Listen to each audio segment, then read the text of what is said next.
Chapter 503, Xianxia was sentenced to death. The boss is a straight male _5. Let me feed you. Xianxia held the bowl tightly in his hand, making it impossible for Yang to grab it from him. I promised your aunt that I'd take good care of you. Seeing Xianxia so determined, Yang had no choice but to play her role as a giant baby waiting to be fed. Brother Mo, aren't you going to eat? Xianxia fed her a spoonful of chicken soup. I'll eat after you've had enough. Yang laughed. You're making it sound like I'm torturing you by not letting you eat. Xianxia replied, I'm more than happy to. Why are you so sweet-talking? Yang pinched his face. Xianxia raised his brows slightly. You already know how sweet it is without even tasting? Yang, he's getting better and better at flirting. At night, Yang slept in the hospital bed while Xianxia curled up on the sofa. With his tall stature and long legs, the sofa seemed a bit cramped. A single turn could cause him to fall to the floor. Fortunately, Xianxia was a peaceful sleeper. Yang observed for a long time but never saw him fall off the sofa. As she watched, she became drowsy and fell asleep. At this moment, the man who was supposed to be sound asleep suddenly opened his eyes. Like a cheetah on a hunt, he was ready to pounce. The next day, Xianxia came back from buying food, bringing good news with him. Xianxia was sentenced to death, to be executed in 3 months. Upon hearing this news, Yang let out a sigh of relief. After all, Xianxia was the culprit behind her murder in her previous life. If Xianxia didn't die, Yang always felt uneasy. In the afternoon, Yang was resting in bed when there was a commotion at the entrance of the ward.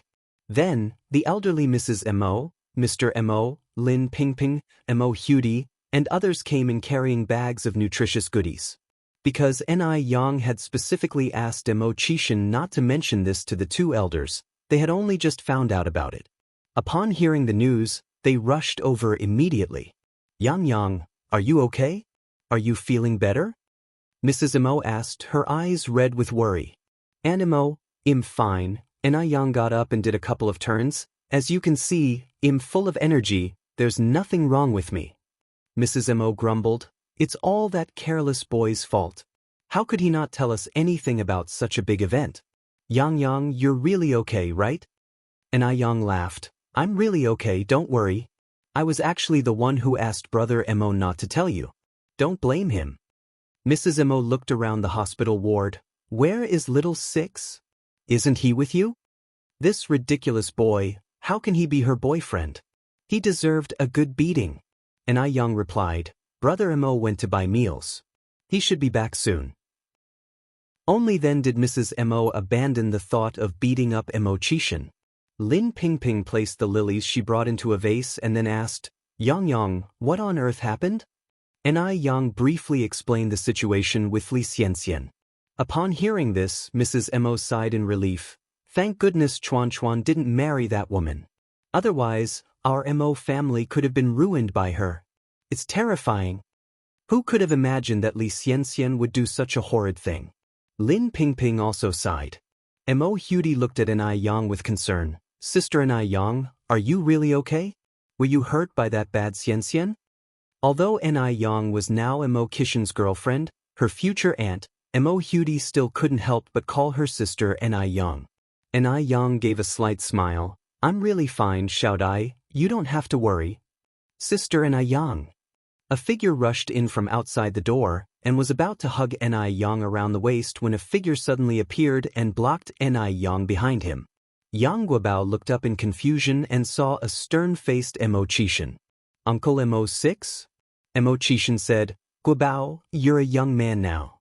You need to understand the principle of no physical contact between the opposite gender, okay? But I like Sister Yang. Yang Guobao replied softly. Xianxia seriously said, you cannot like a woman who is already taken. What does a married woman mean? Yang Guobao asked. A married woman is someone who already has a partner, Xianxia continued. Your sister Yang is now my girlfriend, so you can't hug her. Why? Yang Guobao scratched his head. Xianxia bent over slightly, leaned into Yang Guobao's ear. and warned softly with a smile, "If I see you misbehaving around Yang again, I'll punch you, okay?" As he spoke those last words, Chishan clenched his fist. Yang Guobao was already a little scared of Chishan, and that threat turned his face pale. He had seen Chishan make a little boy who was bullying Hudy cry. After that incident, the little boy and his entire family moved away. Yang, who was standing behind, asked, "What are you saying to Guobao?" Chishan gave a fatherly smile, gently stroked Yang Guobao's head, and said, "I was just saying how quickly Guobao is growing. It has only been a few years, and he's already this big." Wang Meifeng walked in and laughed. "Exactly, Guobao has grown quite a bit recently." Yang Guobao, scared, quickly hid behind Wang Meifeng. "Mamma mia! Uncle Mo6 is too scary. He can lie so calmly with his eyes wide open. Guobao, why are you being shy?" Yang raised an eyebrow. Yang Guobao peeped out from behind Wang Meifeng. "Sister Yang, are you okay?" "I'm fine." Yang waved him over. "Guobao, come here." Yang Guobao walked over, no longer daring to hug Yang affectionately as before, and just stood there properly. Chishan was finally satisfied. 3 days later, Yang was officially discharged from the hospital. To avoid trouble, Yang specifically didn't let Cuihua drop her, because it wasn't a big deal.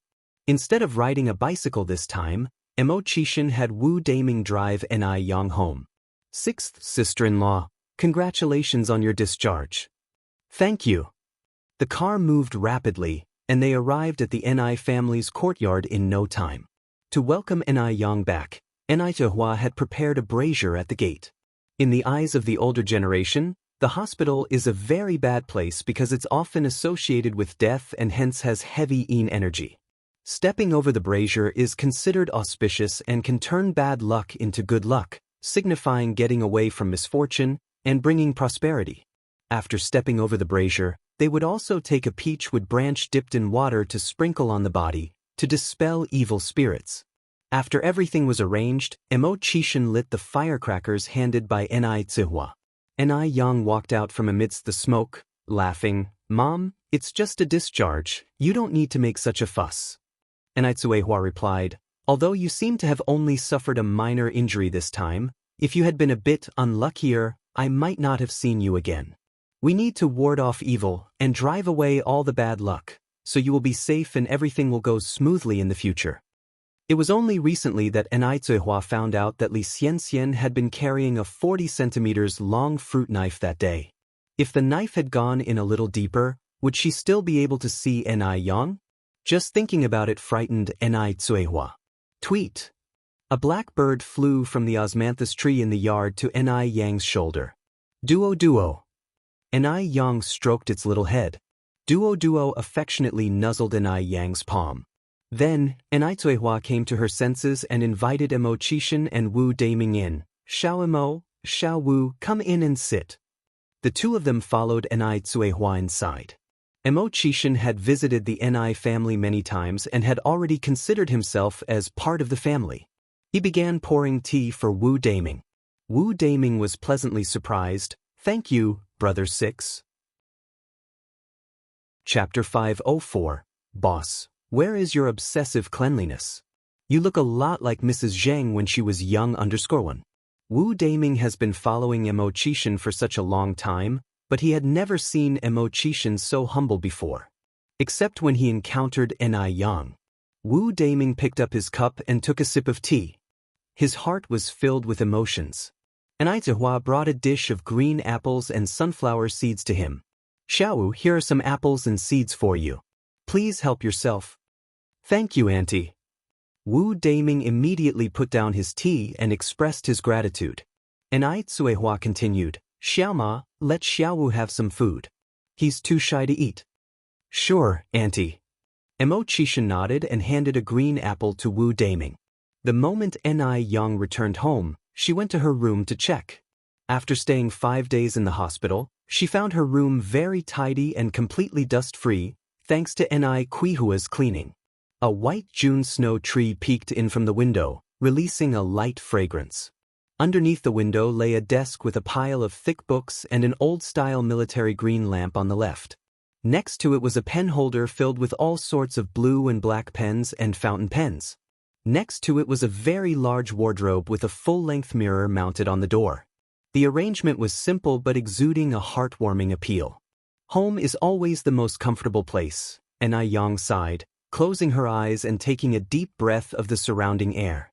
Yang. Xianxia walked in from the outside. Do you have any band-aids here? Band-aids were introduced to China in the 1940s, but it wasn't until the 1970s that they really hit the market. As Xianxia was a doctor, she kept band-aids at home. Band-aids? Xianxia frowned slightly. Did someone get hurt? Wu Daming accidentally cut his finger while peeling an apple, Xianxia replied. Is everything okay? How deep is the cut? Xianxia asked as she opened a first aid kit. It's fine. A band-aid is all he needs. Brother Mo, here you go. Xianxia handed a band-aid to Xianxia. Walking into the living room, they found Wu Daming was pacing around with his injured finger in hand. Brother Six, do you have a band-aid? Xianxia nodded and handed him the band-aid. How is it? Is the cut deep? Should we apply some medicine and wrap it up? Xianxia walked forward to check. No need, sister-in-law.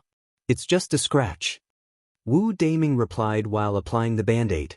After Xianxia felt reassured, she walked to the table, picked up a cup and took a sip of tea. Frowning slightly, she said to Xianxia, Brother, why are you drinking such strong tea? Have you not been sleeping well recently? Considering that Xianxia had been sleeping on the hospital couch for the past few nights, it would have been natural for him not to sleep well. Xianxia smiled and said, I'm just used to drinking strong tea. How come I've never noticed before that you like your tea so strong? It's still early, why don't you go sleep for a while in my room? It'll wake you up when it's time for lunch. Xianxia ushered Xianxia towards her bedroom. I'm not sleepy. You are. Xianxia did not give him a chance to refuse and directly pushed Xianxia to sit on the bed in her room. Go to sleep now. It's only 8:30. We eat lunch at 12. You can sleep at least for another 3.5 hours. I'm really not sleepy.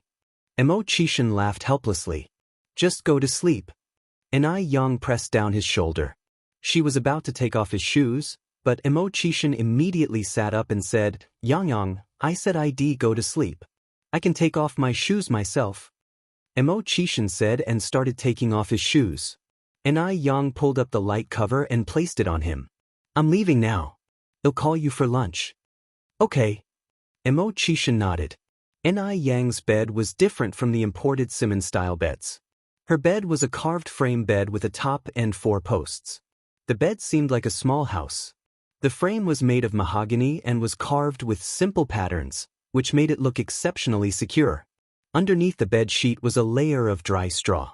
Lying on it felt soft, and a faint sweet scent of straw lingered around, just like the scent on Xianxia, very pleasant to his nose. The thought that this was Xianxia's bed and the blanket had been used by her excited Xianxia. He pulled the blanket over his face and deeply inhaled its scent. He fell asleep without realizing it. He had a great sleep until Xianxia woke him up for lunch. Lunch was splendid, including braised pork, mapo tofu, boiled fish, cold noodles, and tomato and egg soup. Xianxia's culinary skills were impressive. Even an ordinary dish like the braised pork had an extraordinary taste when she cooked it. Chapter 505. Boss, where is your obsessive cleanliness? You look a lot like Mrs. Zheng when she was young _2. Wu Daming gobbled down 3 large bowls of rice enthusiastically, speaking with his mouth full. This is so delicious. You are an incredible cook, 6th sister-in-law. Xianxia smiled. If you enjoy the food, eat as much as you want, don't be shy. Wu Daming said, Thank you, 6th sister-in-law.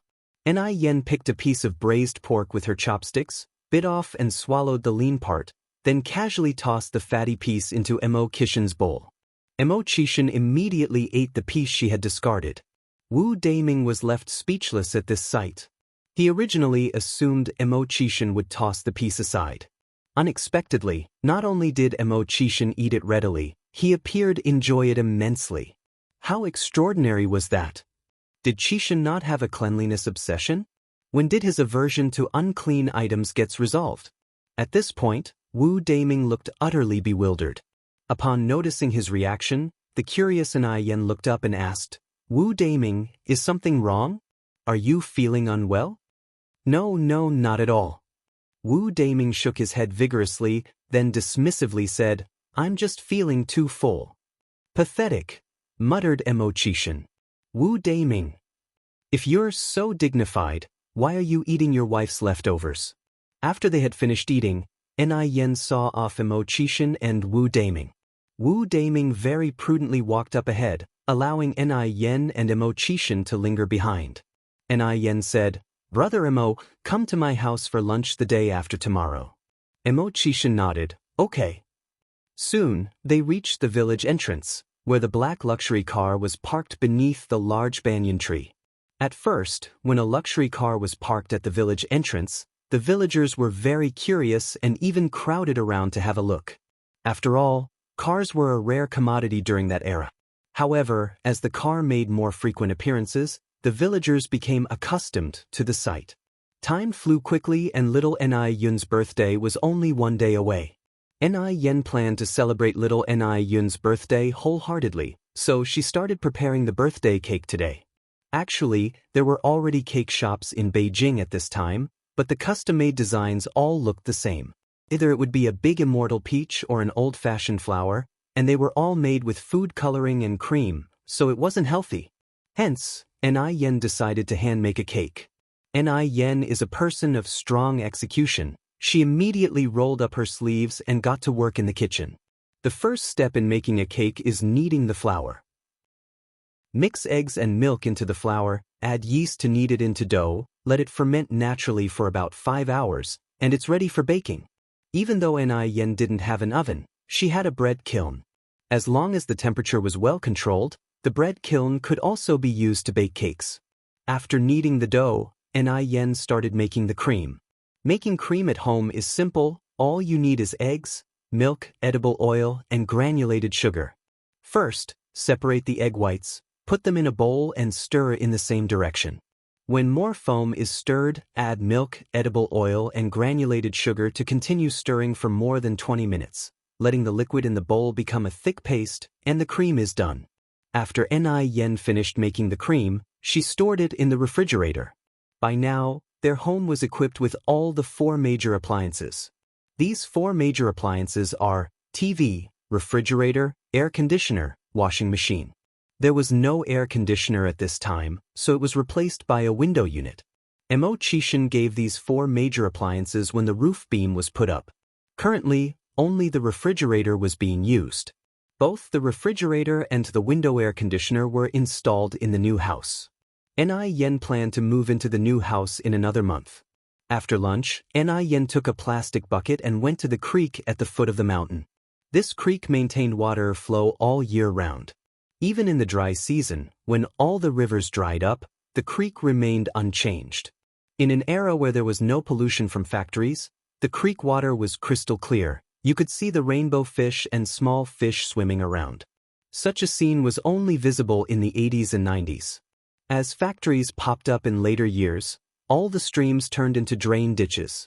Yen came here this time not to catch fish, but to pick up snails and catch crabs to provide an additional meal for little Yun's birthday tomorrow. The flavor of snails and crabs bred in the creek was much better than those from the river. It's not a taste that one could find at a night market food stall in later years. Yen put the plastic bucket on a big rock, rolled up her trouser legs, stepped barefoot into the creek. The shallow water just covered her ankles. It was easy to pick up snails. A casual touch could feel a handful of them. Chapter 506. Boss, where is your obsessive cleanliness? You look a lot like Mrs. Zhang when she was young _3. Catching crabs was tougher, requiring overturning each rock individually. Normally, only 1 crab would hide under a single rock. However, because no one usually caught them, Yang spent 3 hours catching over 30. Together with the snails, they filled almost half of the bucket. Not being greedy, Yang decided to return, believing there was enough to eat. The snails and crabs both had to be left in clean water overnight. After they had disgorged any mud or sand, they could be cooked the next day. The next day, Enai Yang woke up early. She delivered the new clothes that she secretly bought days ago to Enai Kuihua's room. Happy birthday, little Yunyun, do you like this dress? Sister hug. Seeing Enai Yang, little Enai Yun stretched her arms out for a hug. Enai Tsuehua smiled and said, Yunyun has too many clothes already, why are you buying her more, Enai Yen? Stop wasting money. Enai Yang replied, today is Yunyun's birthday, of course, she needs to wear a new dress. Mom, hurry up and help Yunyun try on the dress. The dress was a red set with the word Fu, which means luck, printed on it. It looked very festive. Coupled with little Enai Yun's chubby stature, she looked just like a little Fua, good luck doll, when she put it on. Little Enai Yun, now in her new dress, was ecstatic and couldn't stop giggling. She gurgled, pretty, pretty. Yunyun, quickly thank your sister. Thanks, sister. Typically, birthday feasts are at midday. Therefore, after breakfast, Enai Yang began baking the cake. The dough, kneaded and prepared the day before, rose very well. Just as Enai Yang placed the mold into the oven, voices could be heard outside. Sister Enai Yang. The voices arrived before the people. Yang Guobao and Mo Hudi, two little fellows, charged in from outside. Guobao, Xiaodai. Mo Hudi rushed over and hugged Enai Yang, while Yang Guobao strategically stood aside, correcting her, Sister Enai Yang, we agreed that you should call me Debao, how could you forget? Enai Yang freed one hand to ruffle his hair. Oh, Debao, Debao. Enai Yang. Following that, Mo Qishan, Old Master Mo, Lady Mo, Lin Pingping, along with Wang Meifeng, Zhou Suhua, Yang Dehai, Yang Changjing and others entered. Auntie Mo, Uncle Mo, Sister Pingping, Auntie Yang, Uncle Yang, sister-in-law, Brother Yang, you're all here. Enai Yang was surprised. As Enai Yang was now Mo Qishan's girlfriend, a generation was added in between, so she changed the way she addressed Wang Meifeng's relatives, else it would get a little disorganized. As for kids Yang Guobao and Mo Hudi, she let them call her whatever they wanted. Lady Mo smiled and said, today is little Yunyun's first birthday, how could we not come? In China, a child's first birthday is very important. Usually, it is the child's maternal grandmother who celebrates the birthday, but as Enai Yang had no kin in Beijing, Lady Mo had come instead. She planned to give little Enai Yun a grand first birthday. While on their way here, they had run into Wang Meifeng's family and so came together. The more, the merrier. Enai Yang didn't tell anyone about little Enai Yun's birthday. Even Mo Qishan was only subtly invited over for lunch. She was afraid that Lady Mo and Wang Meifeng would spend money when they found out. Besides wasting money, it'd be a waste of their time as well, given that it was a workday. However, against her expectations, they had still come. To say she wasn't moved would be a lie. Hearing the noise outside, Enitsuehua immediately went out to welcome them, holding the child in her arms. This was the first time that Enitsuehua had met Old Master Mo and Lady Mo, so Enai Yang introduced them formally. Mom, this is Brother Mo's mother, and this is Brother Mo's father. Uncle Mo, Auntie Mo, this is my mom, and this is my sister Enai Yun. Compared to Enitsuehua, Old Master Mo and Lady Mo seemed much older. After all, there was over a 30-year age difference between them. Enitsuehua immediately put down the child and reached out to shake hands with Lady Mo and Old Master Mo. Nice to meet you both, Enai Yan's mother. Lady Mo took Enai Kuihua's hand and said emotionally, Enai Yan's mom, you've raised a wonderful daughter. As Lady Mo looked at Enitsuehua, she suddenly felt a strange sensation and continued, Enai Yan's mom, have we met before? She had a hunch that she and Enitsuehua had met before, but she couldn't recall where. Enitsuehua hesitated, I don't think so, maybe you're mistaken. Enitsuehua had always been an ordinary countryside woman. If she had met someone like Lady Mo, who had an imposing aura, she wouldn't have forgotten it. Chapter 507. Boss, where is your obsessive cleanliness? You look a lot like Mrs. Zheng when she was young_4. Old Lady Mo turned to look at Old Master Mo. Old man, don't you think Yang Yang's mom looks familiar? Old Master Mo furrowed his brows slightly. She does seem somewhat familiar. Old Lady Mo continued, Yang Yang's mom, where is your hometown? And I Tsuehua replied, my hometown is Haiqing. Old Lady Mo nodded, Haiqing is nice. The girls from there are always very charming. No wonder you gave birth to such a pretty and well-behaved child like Yang Yang. Ah, is this little Yun Yun? Let Annie hold you, okay? Normally, Old Lady Mo could have been little Ni Yun's grandmother, but today she was an aunt. Little Ni Yun was not shy at all and opened her arms, shouting, Auntie, which made Old Lady Mo very happy. If it were not for her old age, Old Lady Mo might have even wanted another child. And Aitsuehua continued, let's not stand at the door, let's go inside and sit. The group of people went inside. And Ai Yang was handing out disposable cups for tea. Actually, disposable cups did not exist at this time. These cups were produced by the factory when Ai Yang had ordered custom milk tea cups. Yang Yang, let me help you. Mo Chishan picked up the kettle. Ai Yang poured the tea leaves and he poured the hot water. As there were many people, the living room seemed a bit crowded. This was Mo Hudi's first time in the countryside. She was very excited and curious about everything. Yang Guobao explained everything along the way. Xiao, look, this is a bread oven. Do you know what a bread oven is for?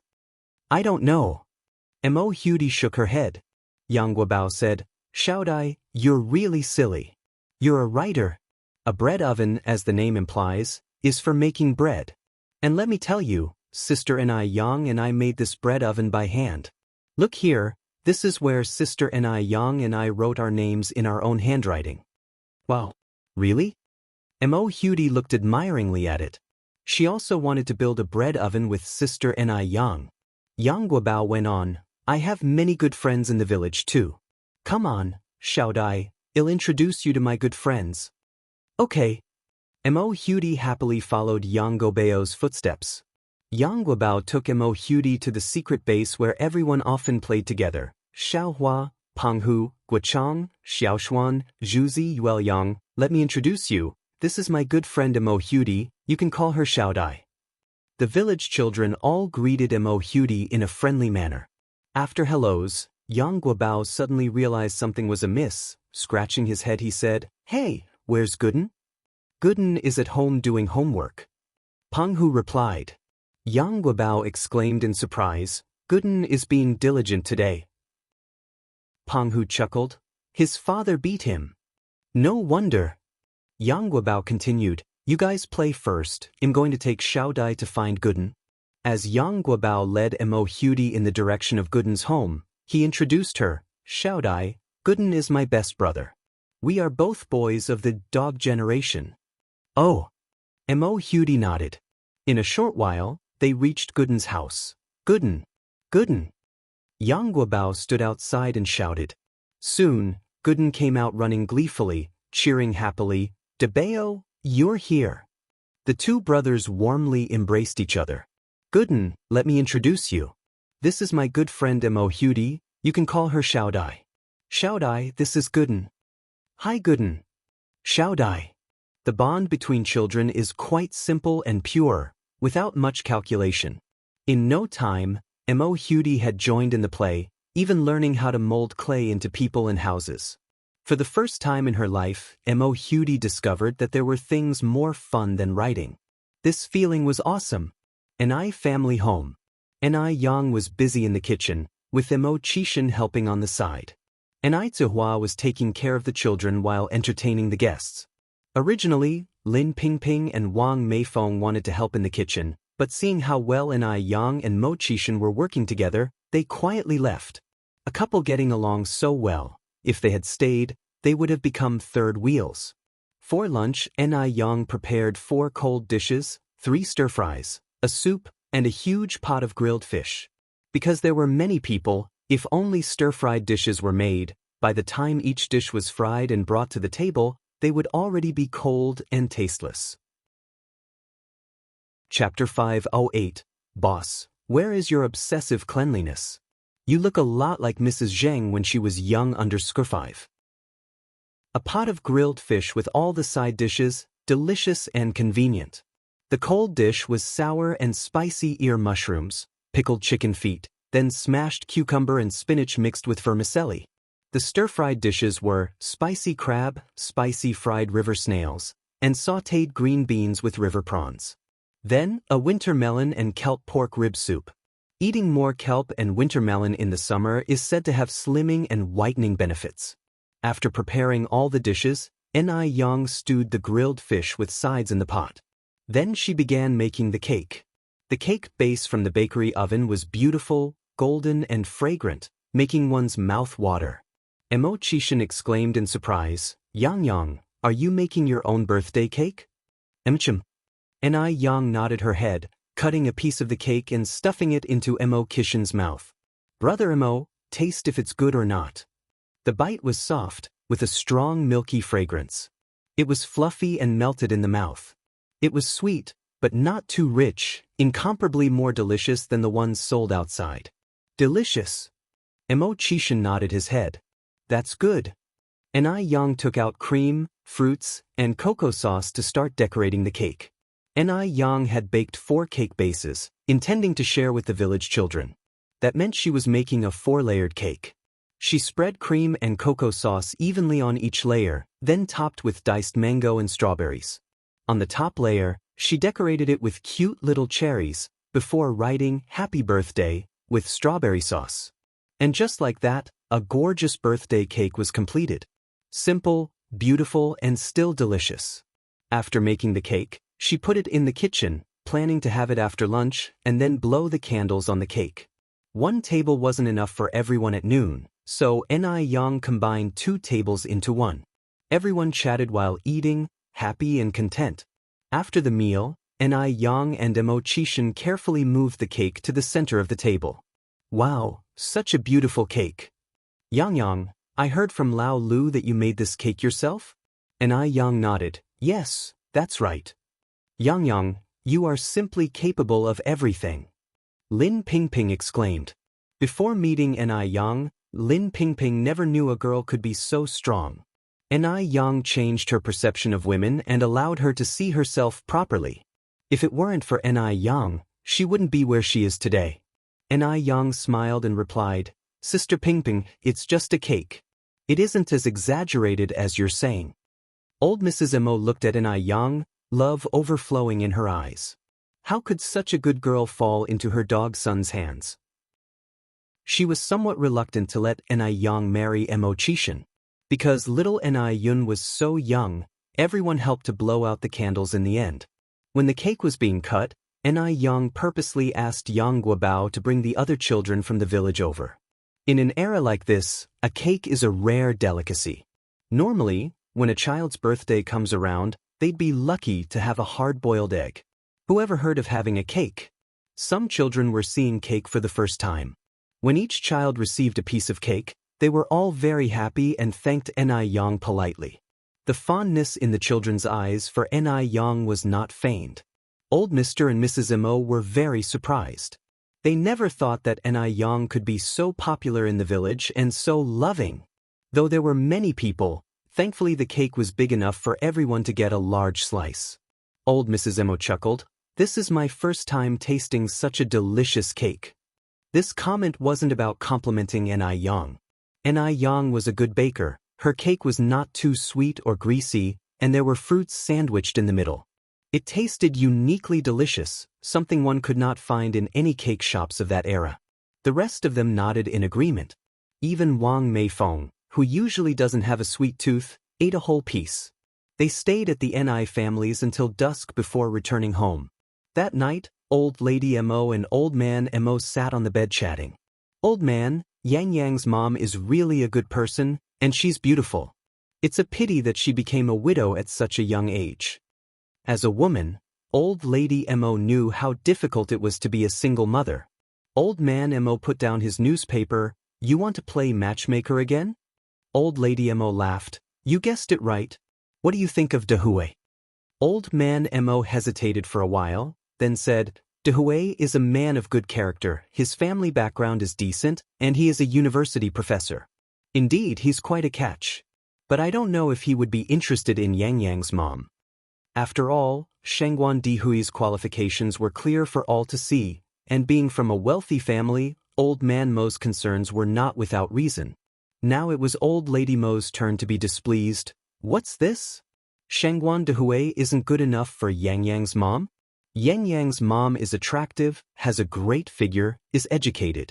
If anyone is to reject the other, it would be Yang Yang's mom rejecting Shangguan Dihui. In Old Lady Mo's eyes, Ai Cuihua was perfect. She was beautiful, sophisticated, and a few years younger than Shangguan Dihui. After being scolded by Old Lady Mo, Old Man Mo immediately admitted defeat.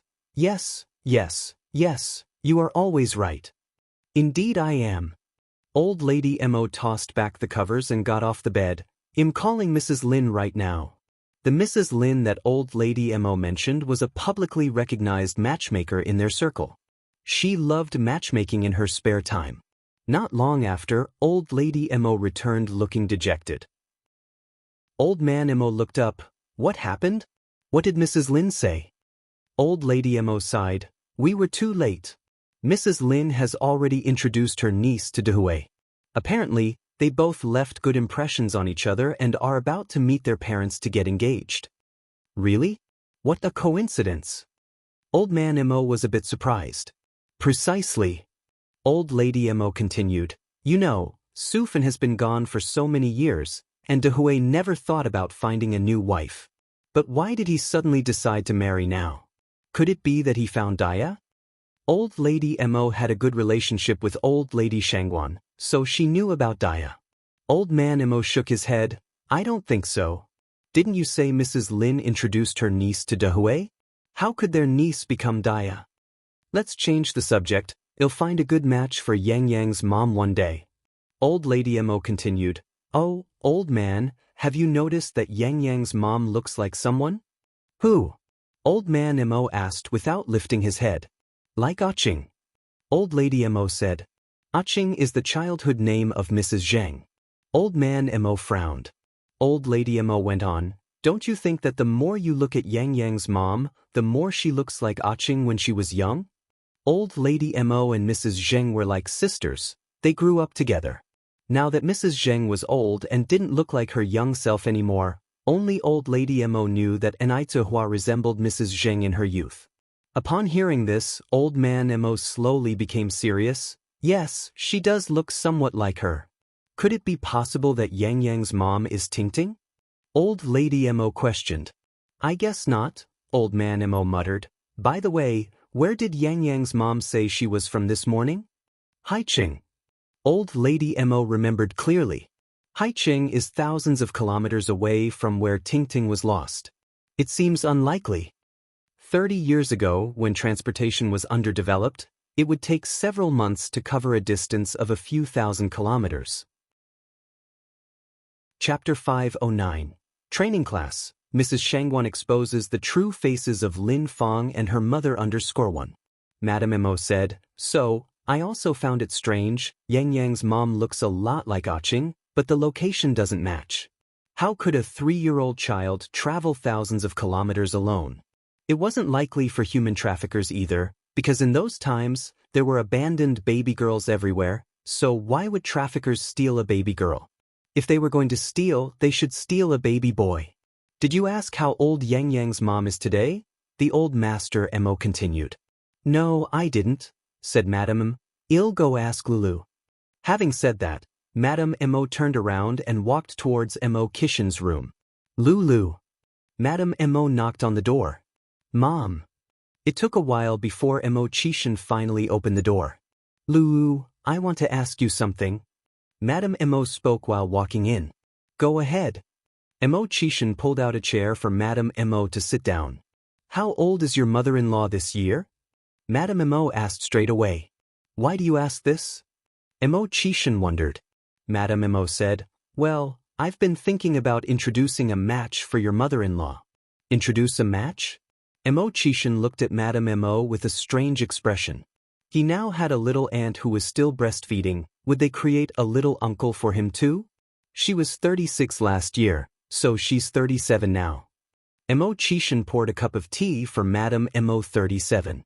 Madame Mo calculated inside her heart. This age was just right for Zheng Tingting. So, are there still people on your mother-in-law's side? Madame Mo continued to ask. According to Yang Yang, she seems to have an uncle, but he's in jail because he got into some trouble. Mo Chishan explained vaguely. Madame Mo nodded her head, and then said, So, Yang Yang's maternal grandparents are gone then? Yes. Mo Chishan continued, Yang Yang's family situation is quite simple. Her paternal grandparents and father's side have also passed away. Madame Mo sighed. It hasn't been easy for Yang Yang. Losing so many loved ones at such a young age, now she not only has to support herself but also her mother and sister.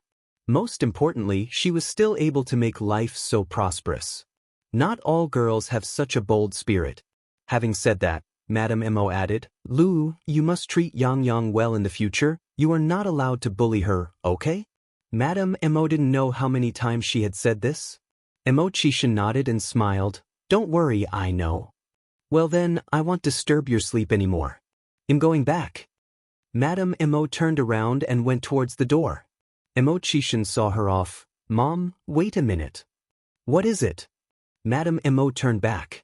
Mo Chishan continued, Who are you planning to introduce to my mother-in-law?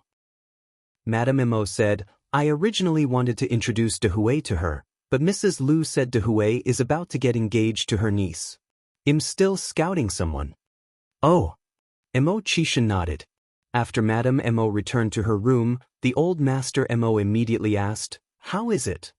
Madame Mo said, The age of Yang Yang's mom is similar to Tingting's, it's just that the family background does not match. Yang Yang's mom also has a brother at her house. And Aizihua grew up in the countryside. During those times the preference for boys over girls was even more severe. Who would go and adopt a daughter for no reason?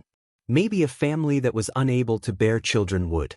Old Master Mo continued, Stop worrying about these things, it's been so many years. If Tingting were still around, she would have been found. If not, there's probably not much hope. Madame Mo casually threw a pillow at Old Master Mo. Can you say something nice for once? What do you mean by, no hope? What if Aching hears this? How sad would she be? Old Master Mo rubbed his nose. Didn't you always say I have a prophet's mouth? Are you proud of that? Old Master Mo? Today is the birthday of Madame Shangguan, so the entire Shangguan family is gathered. But they're all just family. Because it wasn't her actual birthday, Madame Shangguan didn't want to make a big fuss. Besides Shangguan Dehui, Shangguan Su, and Shangguan Shi, Shangguan Furong, her daughter, and Zhou Guojun, her son-in-law, as well as her grandchild Zhou Long and granddaughter Zhou Feng were also present. Madame Shangguan sat at the head of the table, glowing with health. In a moment, she put down her chopsticks and looked at Shangguan Dehui. Dehui, how are things going with Lin Feng? Chapter 510, Training Class. Lady Shangguan exposes the true faces of Lin Feng and her mother _2. That's fine. Shangguan Dehui quickly put down his chopsticks. Lin Feng is the kind of woman who knows how to manage a household, and that's precisely what he's lacking. A wife. That's how their relationship stands. Since you've said it's fine, then it's good. Madame Shangguan hesitated for a moment and then continued, Dehui, you're of age now, and Lin Feng isn't a young girl anymore. When you have some free time, bring her home for all of us to meet, and let's settle the wedding date early. Mom, we can't simply settle such matters all of a sudden. Shangguan Furong jumped in. What does that woman do for a living? Is she worthy of my brother? Don't let him marry a woman with ulterior motives. Shangguan Furong graduated from a postgraduate program, and the Zhou family is a traditional aristocratic family. Therefore, she always carries around an air of arrogance and particularly values equal social status in marriage. She does not want a sister-in-law unfit for public appearances. Shangguan, she said with a smile, Auntie, rest assured. Aunt Lin comes from an educated family, and even has a scholar among her ancestors 3 generations ago. Aunt Lin is also quite accomplished. She's currently teaching in a kindergarten. Shangguan Furong nodded. An educated background is good. Your father has always been an excellent student, and if he marries any woman with just a junior high school education, it would not only be unsuitable, but they also wouldn't have common topics to discuss. Besides, being a teacher is a respectable job. In 1980s China, besides workers, there were 3 other prime professions. They were doctors, teachers, and public servants. Shengguan Furong has a higher level of education, so she could accept cultured people more easily. Was that woman married before? Or has she always been single? Shengguan Furong then asked. Shengguan, she replied, Aunt Lin was married once before, but her husband died in a car accident a few years ago. She's been living alone ever since. She has a daughter named Changyu, who is 18 this year. Shengguan Furong said, It's okay if it's a girl, she's bound to get married sooner or later anyway. If it were a boy, she would have to worry about whether he will compete with Shengguan Su for an inheritance. Does she have any other family members? Shengguan Furong continued. Shengguan, she replied, Oh yes, Aunt Lin also tends to her sick, bedridden mother-in-law. Shengguan Furong slightly frowned. Madame Shengguan chuckled and said, Having a bedridden mother-in-law isn't a problem, we can just hire a caregiver when the time comes. What I value the most is Lin Fang's character. Her willingness to care for her sick mother-in-law for many years without complaint shows that she is not a bad person. Shengguan Furong initially had some reservations, but upon hearing Madame Shengguan's words, she didn't have much to argue about anymore. She turned her head towards Shengguan Dehui and asked, So, big brother, when are you planning to bring her home so we can see her? On the matter of remarrying, Shengguan Dehui has always been rather passive. Upon hearing this, he replied, There's no need to rush. I'll discuss this with Xiaolin when I have the time. Aren't you off work tomorrow? Just ask Xiaolin out tomorrow and talk to her about it. Dehui, at your age, every minute is precious. You can't delay Xiaolin. I understand. Shengguan Dehui nodded. Shengguan Furong stared thoughtfully at Shengguan Dehui. After dinner, she made a point to find Shengguan Dehui. Big brother. What is it? Shengguan Dehui looked at Shengguan Furong. Brother, are you still thinking about Daya? Shengguan Furong narrowed her eyes. No. Shengguan Dehui kept a straight face. It's been so many years, I'm surprised you still remember. That incident created such a huge uproar back then. How could Shengguan Furong possibly forget? Shengguan Dehui almost ended up a confirmed bachelor. If it hadn't been for Madame Shengguan's threat, he would still be alone even now. Speaking of it, Shengguan Dehui is a man of deep affection. It's just a pity that fate can be so cruel. Big brother, you should stop thinking about her. Shengguan Furong continued, Daya might not even remember who you are. You're the only one pining for her all these years. In truth, Shengguan Furong made a lot of sense. If Daya remembered Shengguan Dehui or also liked him, they wouldn't have missed each other all these years. Besides, in Shengguan Furong's eyes, Daya was simply not worthy of Shengguan Dehui. After all, Daya was just a country girl. She was a servant girl back then and is probably a rural housewife now. Her status just doesn't match the Shengguan families. Chapter 511. Training Class. Mrs. Shengguan exposes the true faces of Lin Fang and her mother under score 3. Shengguan Dehui said with a smile, You're overthinking it. Shengguan Furong said that Lin Fang seems to have decent qualifications, and though she may not come from a wealthy background, she's presentable. Brother, you must seize the opportunity well. Shengguan Dehui nodded. Then Shengguan Dehui continued, Brother, be honest with me, do you still have feelings for Daya? I've long forgotten about her. Shengguan Dehui said casually. Shengguan Furong said with a smile, If you've really forgotten, then why haven't you found someone new over all these years? Shengguan Dehui was silent for a while, eventually not saying much. During this period, having nearly finished dealing with other trivial matters including those concerning Li Xianxia, Ai Yang began to officially handle the restaurant's affairs. The renovation of the restaurant had already progressed by a third and was expected to open around August. Ai Yang wanted to create a different dining experience, prioritizing service first and then the dishes. After all, in the future there is a saying, service comes first. In the service indifferent 80s, elevating the overall service level would be a unique feature. Moreover, this time, Ni Yang was not setting up a budget restaurant, but venturing into a high-end restaurant, implementing a VIP membership system with no branches, just this one exclusive establishment. After all, scarcity breeds value. To elevate the overall service consciousness, there must be a distinctive corporate culture and a custom-made customer-first service manual. Having considered this early on, whenever Ni Yang had some free time, she would be found hunched over the table, drawing and writing. Indeed, what she was creating was this material. Ni Yang indeed had the advantage of experiences from her past life. As long as the marketing strategy remained unchanged, the rest was relatively simple. Early in the morning, Ni Yang had posted recruitment notices on the bulletin board next to the restaurant. Just as she finished posting, people began to gather around. The general manager's salary is 120 yuan, the deputy general manager's salary is 100 yuan, managers get 80 yuan, while regular waiters and food runners earn 40 yuan. Even dishwashers get 40 yuan. My goodness, am I seeing things? In this era, a teacher's salary is less than 30 yuan a month, and a waiter at a state-run hotel earns just 15 yuan a month. Yet here, a regular waiter's salary goes up to 40 yuan a month. How could people not be surprised? Ni Yang stood by and said with a smile, "You're not seeing things. It's really that much." If she wanted to offer a unique dining experience, naturally, she had to raise the wages. If everyone is getting the same salary, who would want to work themselves to the bone like a servant? An onlooking lady then asked, "Young lady, what is your role in this restaurant?" Ni Yang replied with a gentle smile, "I'm in charge of recruitment." The lady continued, "Young lady, then what position do you think would suit me?" "How old are you?" Ni Yang asked.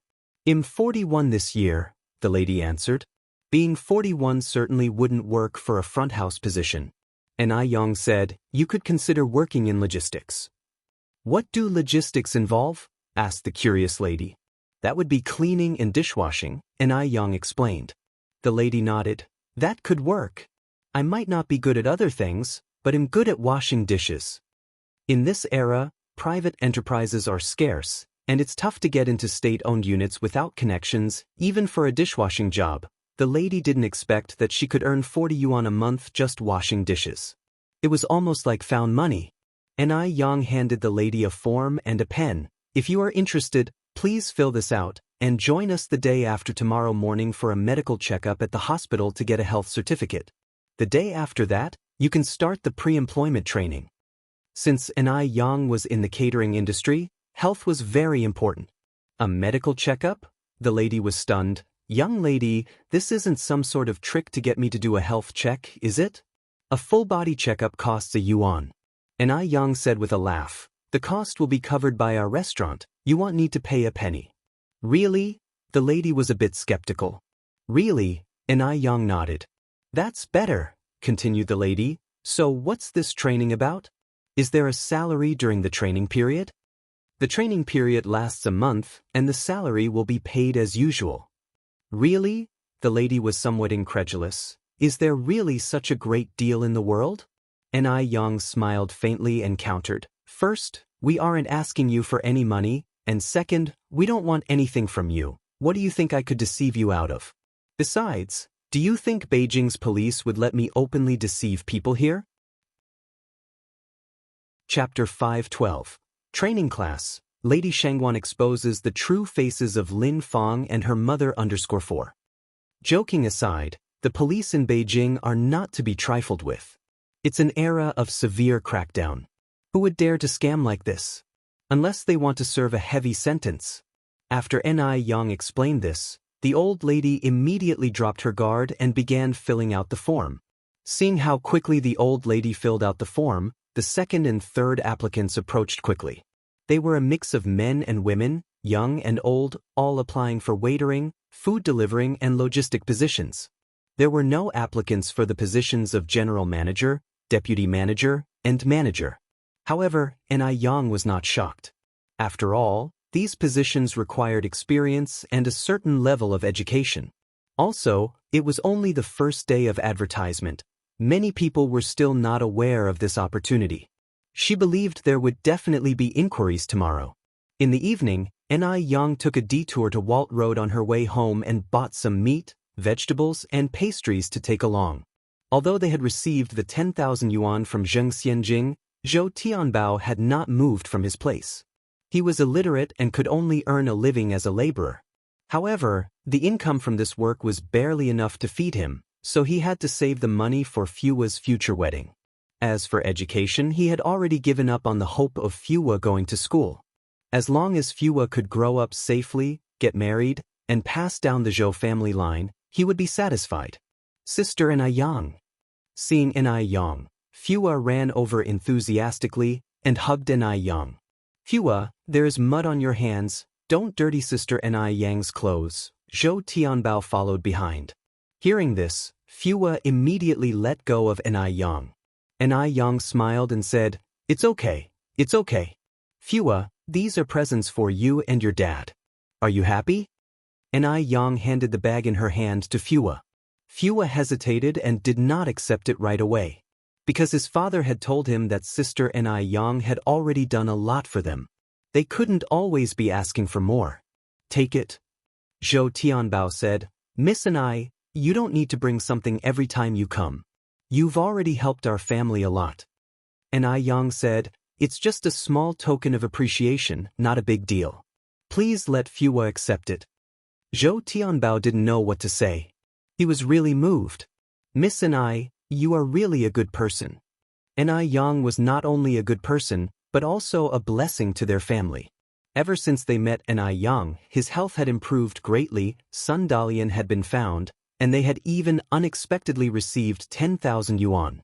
With this 10,000 yuan, they finally had something to rely on in Beijing. "Miss don't stand outside. Come inside and sit down." Fua hopped and skipped ahead to open the door for Yang. The room was no longer as dirty and messy as before. Everything inside was neatly arranged, and it looked very comfortable at first glance. Zhou Tianbao took out the best tea leaves in the house and busily prepared tea for Yang. Meanwhile, Fua took out his cherished candies. "Sister Yang, have some candy." "Thank you, Fua." Yang picked up a piece of candy. The candy had been stored for so long that it had stuck to its wrapper. However, Yang didn't mind. Under Zhou Fua's expectant gaze, she unwrapped the candy and put it in her mouth. "Miss be careful. It's hot." Zhou Tianbao put the teacup in front of Yang. "Thank you." Yang continued, "By the way, Fua's dad, are you still working at the grain store?" "Yes," Zhou Tianbao nodded. Yang asked, "How much do you earn in a month at the grain store?"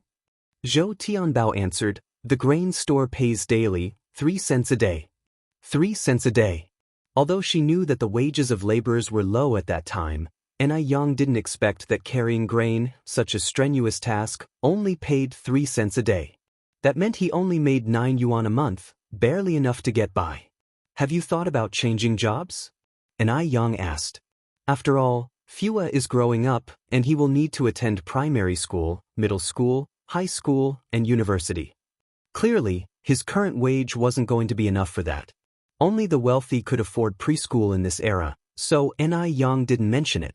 Mentioning the issue of school, a bright light appeared in Fua's eyes.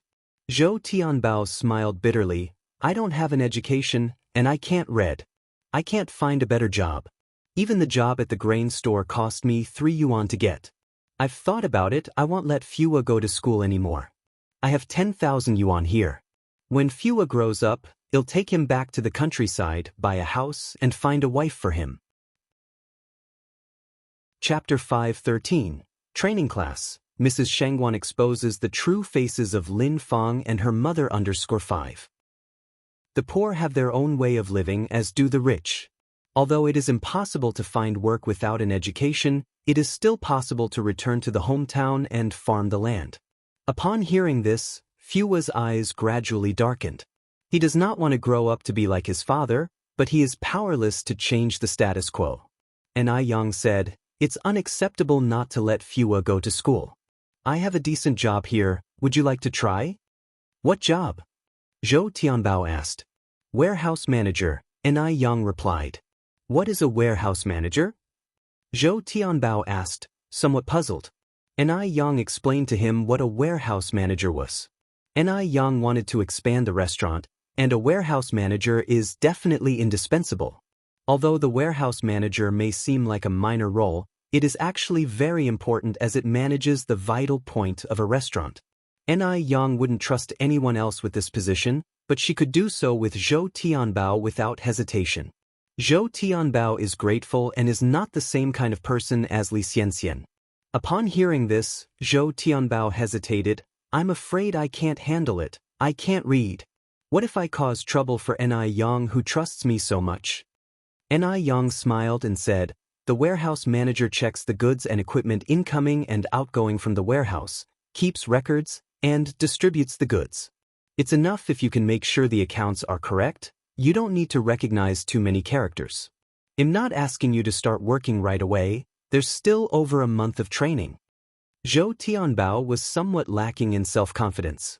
Ni Yang continued, there will be a dedicated teacher to teach you. As long as you study hard, there will be no problem recognizing the basic characters. Adults who have fully developed brains can learn to recognize characters better than children as long as they are willing. Seeing that Zhou Tianbao was still indecisive, Ni Yang added, Fua is only 6 years old. His life has infinite possibilities. For the sake of Fua, you should give it a try. For a common family, education is perhaps not the only way out, but it is the best way. Among all things, only education is the most valuable. After a long hesitation, Zhou Tianbao finally accepted. All right, Miss Ni, I'll give it a try. Thank you for giving me this opportunity. Rest assured, I won't let you down. Ni Yang smiled and nodded. That's a deal. I believe in you. Come for training the day after tomorrow. The address is number 619, Xianxia Road. All right. Zhou Tianbao nodded. After finalizing this matter, Ni Yang intended to say goodbye. Before leaving, Fua led Ni Yang by the hand to show her his clay creations. Fua proudly said, Sister Ni Yang, look, I made all these clay figures on my own. Ni Yang looked at the clay figures, falling into an unexplained silence. After a while, she looked down at Fua and asked, Fua, what's your full name?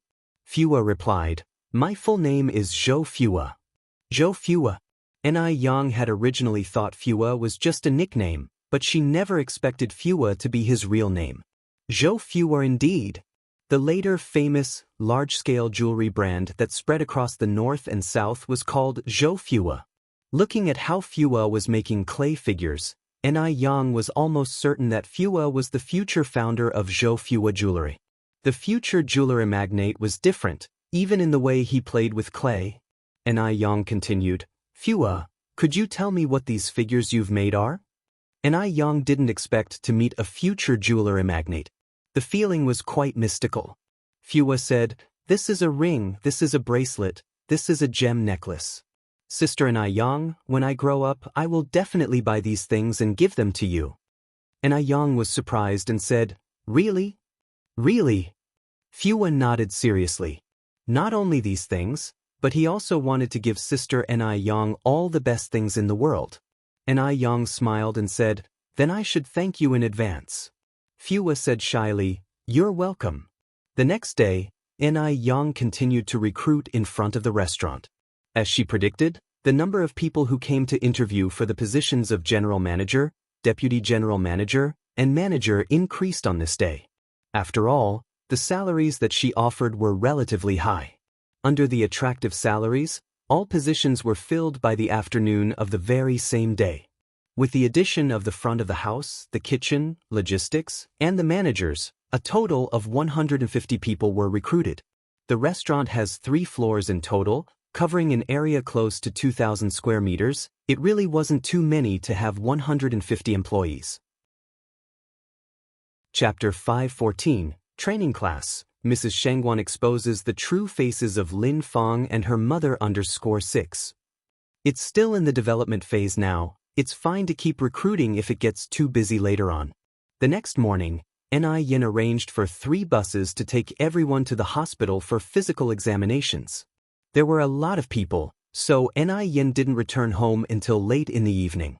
Once the health certificates were issued, it was time to start training. The training for logistics and front desk waitstaff were separate. Yin rented 2 large rooms as classrooms and hired 4 instructors. All 4 instructors were foreigners. Chinese people at this time still hadn't fully embraced the concept of good customer service. Therefore, she had to bring in foreign instructors. Of course, the fees for the foreign instructors weren't cheap. But Yin didn't care about the cost. She was determined to make the restaurant successful and didn't begrudge spending money. Before training began, Yin gave a speech about her company culture and customer-first philosophy. These foreign instructors had been educated with the latest teaching methods, so they understood immediately what Yin meant. One foreign instructor gave Yin a thumbs up. "Miss you are truly amazing. Who would think about putting customers first at this time?" Even in Western countries, it was not a given to truly put customers first. Although this girl didn't look very old, her potential was enormous. China is becoming more and more powerful. "Thank you." Yin smiled faintly. Yin sat in on 2 classes to ensure the instructors were teaching correctly before she left with peace of mind. Yin went to the noodle restaurant. Just as she reached the entrance, she bumped into Madame Shangguan as she was leaving. "Yang. Madam." Yin greeted her with a smile. Madame Shangguan held Yin's hand. "Yang, I haven't seen you in quite some time. Where have you been lately?" Yin said, "I've been busy with some things recently, so I didn't come to the restaurant. I had some free time today, so I decided to visit." "Oh." Madame Shangguan nodded, then asked, "So does that mean you're free today?" "Yes." Yin nodded. Madame Shangguan continued, "Could you accompany me on a shopping trip? Xiaoxi isn't home today and Xiaoxiu is also unavailable." Yin, who liked Madame Shangguan dearly, agreed to accompany her, upon learning that she was alone. Together, they went shopping. They arrived at the clothing market, and Madame Shangguan asked, Yang, what should I wear when I meet my future daughter-in-law for the first time?" Yin looked at Madame Shangguan in surprise. Madame Shangguan explained, "Xiaoxiu and Xiaoxi's mother passed away early." With that explanation, Yin understood. She pointed at one of the clothes. "That date red one is pretty good." It was a date red silk blouse, elegant but trendy, very suitable for the elderly. Madame Shangguan's eyes lit up, and she nodded in agreement. "This one is indeed good. Let me help you get it." The clothing market was big and there were many customers. The sales assistants could not provide one-on-one service, so Yin decided to do it herself. Just as she grabbed the blouse, it was forcefully snatched away by another hand. "Mom, look how nice this blouse is." Yin looked up slightly, saying calmly, "I saw this blouse first." "You saw it first? Then why is it in my hand now? Besides, can someone like you, a self-employed person who couldn't make it onto stage, afford such clothes?" Changyu scoffed, her face full of mockery. Yin had no impression of Changyu, but Changyu's impression of Yin was deeply ingrained. This disgraceful self-employed person, she took the title of class beauty on her first day in their class. Changyu despised her to the bone. Finally, having found a rare chance, Changyu was eager to humiliate Yin. Madame Shangguan furrowed her brow. "What's the matter with the way you talk, young lady? So, I can't even mention the word self-employed?" Changyu countered. "Xiaoya." Lin Fang pulled at Changyu's sleeve. The people who came to this clothing store were either rich or noble. Lin Fang was not brainless. She was about to marry into a wealthy family. Offending people at this critical timing was not a good idea. Changyu knew what Lin Fang was worried about and whispered, "That woman is a self-employed student who joined our class. You don't have to worry." A mere self-employed person, was there any need to fear offending her? Upon hearing this, Lin Fang relaxed. Chapter 5:15. Teaching Dominance in Life, Traveling Abroad _1. She was about to marry into a prestigious family, and a self-employed person like her was not worth her attention. Thinking this way, Lin Fang looked at Yang with a surge of contempt. In her view, How could a self-employed person afford to shop in such a luxurious clothing mall? Even herself, before she hooked up with Shangguan Dehui, couldn't afford to shop in such a place. She was there to pick out a piece of clothing for Shangguan old madam. After all, she would be meeting her future mother-in-law for the first time, so naturally, she needed to impress her. Moreover, the dress Chang Yu was holding was indeed quite nice, stylish and not at all old-fashioned, and it was made of real silk. It was bound to please Shangguan old madam. Lin Fang sneered sarcastically, "Xiaoya, why are you wasting your words on someone like her? Aren't you afraid of lowering your own status?" Her daughter was about to become a young miss of a wealthy family. How could she afford to get entangled with a self-employed person? It would be a laughingstock if word got out. Let's not forget, the wealthy families take their social standing very seriously. Chang Yu, with a smirk on her face, hooked arm with Lin Fang and pointedly said, "Some people like to pretend to be wealthy. They have no idea where they are. Can a self-employed person like her afford this dress? Such an embarrassment. A silk top that costs over 300 yuan. If it wasn't for the sake of showing respect to Shangguan old madam, they themselves wouldn't be willing to buy it, considering the clothes Lin Fang bought for herself only cost just over 100 yuan. During her relationship with Shangguan Dehui, Lin Fang had almost spent all her savings from over the years, including the compensation money she received after her husband's death. But these were all temporary. Once Lin Fang marries into the Shangguan family, she would become a rich lady. Then how much money would she have? The more Chang Yu thought about it, the more smug she felt. She acted as if she had already become a young wealthy miss. Shangguan old madam's face darkened. Shangguan old madam, who had been indulged all these years, was used to being treated with respect. When had she ever been treated with such disrespect? She had never seen such disrespectful and uneducated people. She wondered how they were brought up in their homes. "Apologize. You must apologize to us now." Lin Fang looked at Shangguan old madam and sneered, "Apologize? Why should we apologize to you? Since when was it forbidden to call a spade a spade? If anyone should be apologizing, it's you. Do you know how much time you've wasted by entangling with us? Time is money, and our valuable time can't be made up with a mere apology." Lin Fang played her victim card impeccably. Chang Yu placed her hands on her hips and threatened, "Apologize. If you don't apologize to us today, it'll make you regret it." With the Shangguan family's influence in Beijing, it would be easy to deal with these two people. Just earlier, Shangguan old madam thought these two mother and daughter were rude, but now she felt they were shamelessly disgraceful. They were utterly shameless. Shangguan old madam was trembling with anger. It's not worth getting mad over such people. Ai Yang held Shangguan old madam's arm. "Old madam, let's leave." "You want to leave before apologizing to us?" Chang Yu rudely extended her arm to block Ai Yang and Shangguan old madam's path. "Don't overstep your boundaries."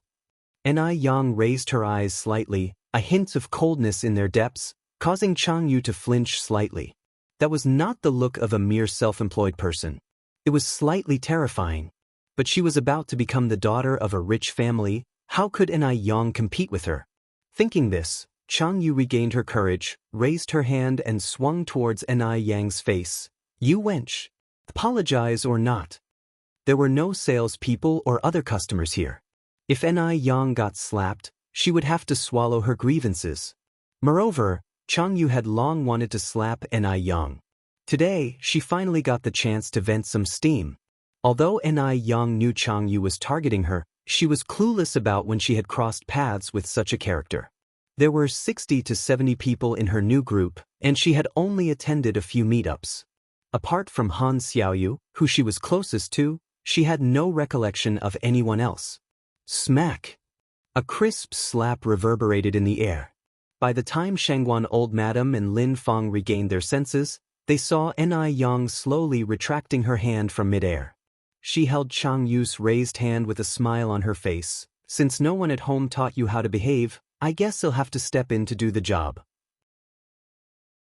Chapter 516. Dominance teaches how to be a human, traveling abroad undersuit. Her voice was soft, but her momentum was strong. She was like an elder scolding a youngster. Lin Fong covered her mouth in surprise, her eyes filled with terror. She never thought that the person who'd been slapped was Chang Yu. You dare to hit me?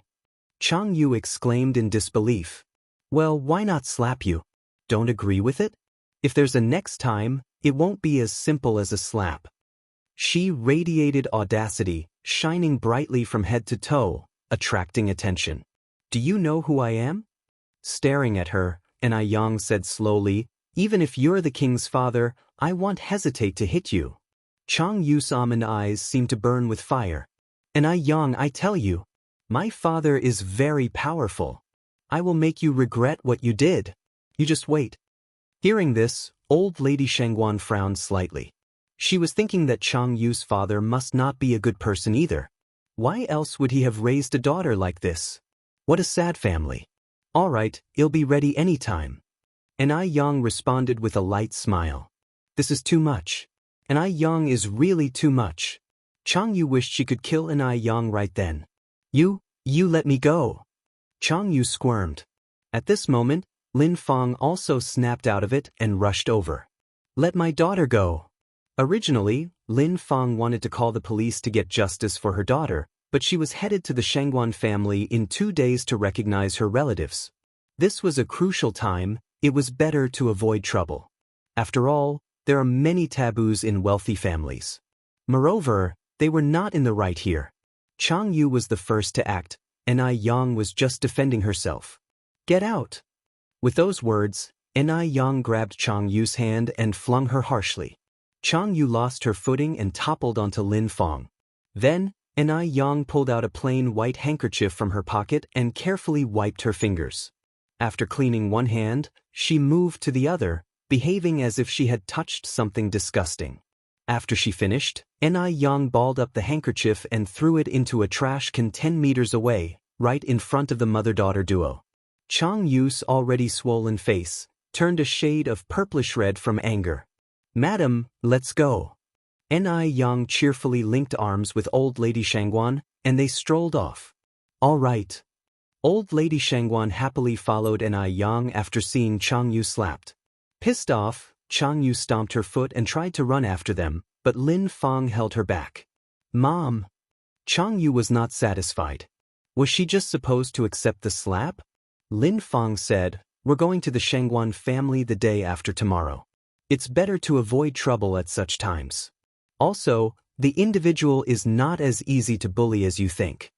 If it were really so easy to bully, Chang Yu wouldn't have been slapped. You just watched as I was bullied, are you really my mom? Chang Yu screamed angrily. Lin Fong said, you're my daughter, how can I not be heartbroken when you're bullied? But now is not the time for revenge. In a few days after I marry your uncle Shangguan, you can take revenge however you like. Lin Fang's words placated Chang Yu. Right? She just needs to endure for now. She will make Enai Yang pay later. Chang Yu bit her lip and then asked, we're going to the Shangguan family the day after tomorrow. What should I do about the wound on my face? Let's pay for the clothes first. Then we'll go to the pharmacy and get some medicine. Once we're home, I'll put an egg on it for you. It'll be better in 2 days. All right. In a sense of helplessness, Chang Yu agreed. Just wait, when the time comes, she will disfigure Enai Yang's face and make her regret today's actions. Lin Fong and Chang Yu went to pay for the clothes and then visited the pharmacy. Meanwhile, Enai Yang and old lady Shangguan arrived on the 2nd floor. Today's Enai Yang surprised old lady Shangguan. She originally thought Enai Yang could only tolerate being beaten. Who would have thought that Enai Yang would win so beautifully? Impressive. Really impressive. Young girls nowadays rarely have her kind of courage. Yang, did you learn martial arts? Old lady Shangguan asked. In her previous life, Enai Yang did learn martial arts. After all, she was a rich lady. How could she not have some self-defense skills? Plus, after being reborn and saving a high-ranking official, her strength had increased. Actually, Enai Yang in her previous life wasn't this impressive. Chapter 517, Dominance Teaches How to Be a Human, Traveling Abroad _3. I've learned a bit of martial art, Enai Yang answered truthfully. Good, Good, Lady Shangguan nodded in approval. It's indeed good for a girl to learn some self-defense skills. They'll have Xiaoxi start learning it when we get back home. And Yang smiled and nodded. Lady Shangguan continued, that mother-daughter duo just now was really troublesome. Anyone who marries such a girl would be bringing misfortune upon his family. Indeed, quite troublesome, and Yang added, I had a feeling that girl was targeting me, but I've never even met her before. It's really strange. I think they did it on purpose. Snobbish bitches. Just because they have a bit of money, they start acting as if they're from the high and mighty. Lady Shangguan's impression of Lin Feng and Chang Yu couldn't have been worse. After all, it was the first time in her life that she had come across such outrageous people. The dress from before is available here too. Do you want to buy it? And Yang pointed to an identical dress. No need. Who would want to wear the same clothing as those types of people? Yang, let's choose something different. All right. And Yang nodded slightly. This time Yang chose a noblewoman's dress for Mrs. Mo, complemented by a coordinating silk scarf. It must be stated, Yang had a discerning eye. After Mrs. Mo put on this dress, she looked several years younger, her elegance radiating. Yang, is it pretty? Lady Shangguan twirled around like a child. Yes, like an elderly empress dowager, Yang seriously complimented. Laughing, Lady Shangguan replied, You're always making up stories to indulge me. I'm telling the truth. Lady Shangguan happily went to pay the bill. Just as Lin Feng and Chang Yu got home, a distinguished guest arrived. This person was Lin Hohot, Lin Fang's aunt. Since she married well at an early age, she was now considered a semi-high society member and everyone called her Auntie Lin. Why only a semi-high society member? Because her husband's financial standing pale in comparison to half of the other high society members, and that is why she's so keen on playing matchmaker. Once a match is made, their family gains the support of two more dependable families. Fortunately, the high society lacked this profession. Real high society ladies would not be willing to stoop to playing matchmaker and being subjected to others' orders. Auntie's here. Lin Feng courteously welcomed Auntie Lin into the house. Even the usually arrogant and domineering Chang Yu greeted, Hello, Auntie Grandma. Good. Auntie Lin nodded in satisfaction. Xiaoye is getting prettier as she grows, she'll definitely be successful in the future. A hint of complacency appeared at the corner of Chang Yu's mouth. Lin Feng said, Look at this child, she knows nothing.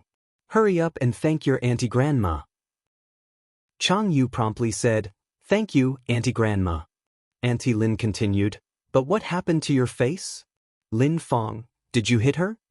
Upon hearing this, a hint of malice flickered in Chang Yu's eyes. All because of that bitch Yang. Lin Feng nonchalantly answered, How could I hit her? She bumped into a wall by herself. Oh, Auntie Lin continued, you'll soon be going to the Shangguan family to be recognized as a relative. It's better not to have any injuries on your face. The wealthy families pay great attention to appearances. Auntie, don't worry, I'm aware of that. Looking at Chang Yu, Lin Feng continued, Hurry and pour some tea for your Auntie Grandma. All right. Lin Feng pulled out a chair. Auntie, please sit. Her chances of marrying into the Shangguan family greatly increased thanks to Auntie Lin. Without her introducing the match, where else could she have such an opportunity? At this moment, Lin Feng would happily put Auntie Lin on a pedestal and worship her like a bodhisattva. Because her mother-in-law looked down upon her, Auntie Lin usually had to suffer in their family. Only here, with Lin Feng, could she experience what it felt like to be important. Auntie Lin laughed and said, Lin Feng, there's no need to be so courteous, we're family. Auntie, did you come over because there's something you need to tell me? Lin Feng asked. Auntie Lin nodded. Lin Feng, you're going to the Shangguan house to be recognized as a relative in 2 days. Have you prepared any gifts for Lady Shangguan? Don't worry, I've prepared everything. That's good. Auntie Lin continued, Lin Feng, the Shangguan family is not an ordinary one. After you get there, be sure to watch your behavior and speech. You have already won over Shangguan Dehui, so now all you have to do is please Lady Shangguan. Lady Shangguan, being from Jiangnan, loves sweet foods. You should use this opportunity to show off your culinary skills. Chapter 518. Teaching Dominance in Life, Traveling Abroad underscore. I get it. Lin Fang nodded. Auntie, race your tea. Chang Yu placed the brewed tea in front of Granny Lin. Lin Fang looked up and said, "You should go inside and study. Your auntie and I still have things to discuss." Okay. Chang Yu turned and walked towards the room. Lin Fang turned to Granny Lin and whispered, "Auntie, do you think Xiaoya has a chance of marrying into the Shangguan family?" Granny Lin was startled. She did not expect Lin Fang to be so ambitious. "That's hard to say." Granny Lin responded, "However, considering Xiaoya's appearance, if she works hard, I suppose there shouldn't be any issue.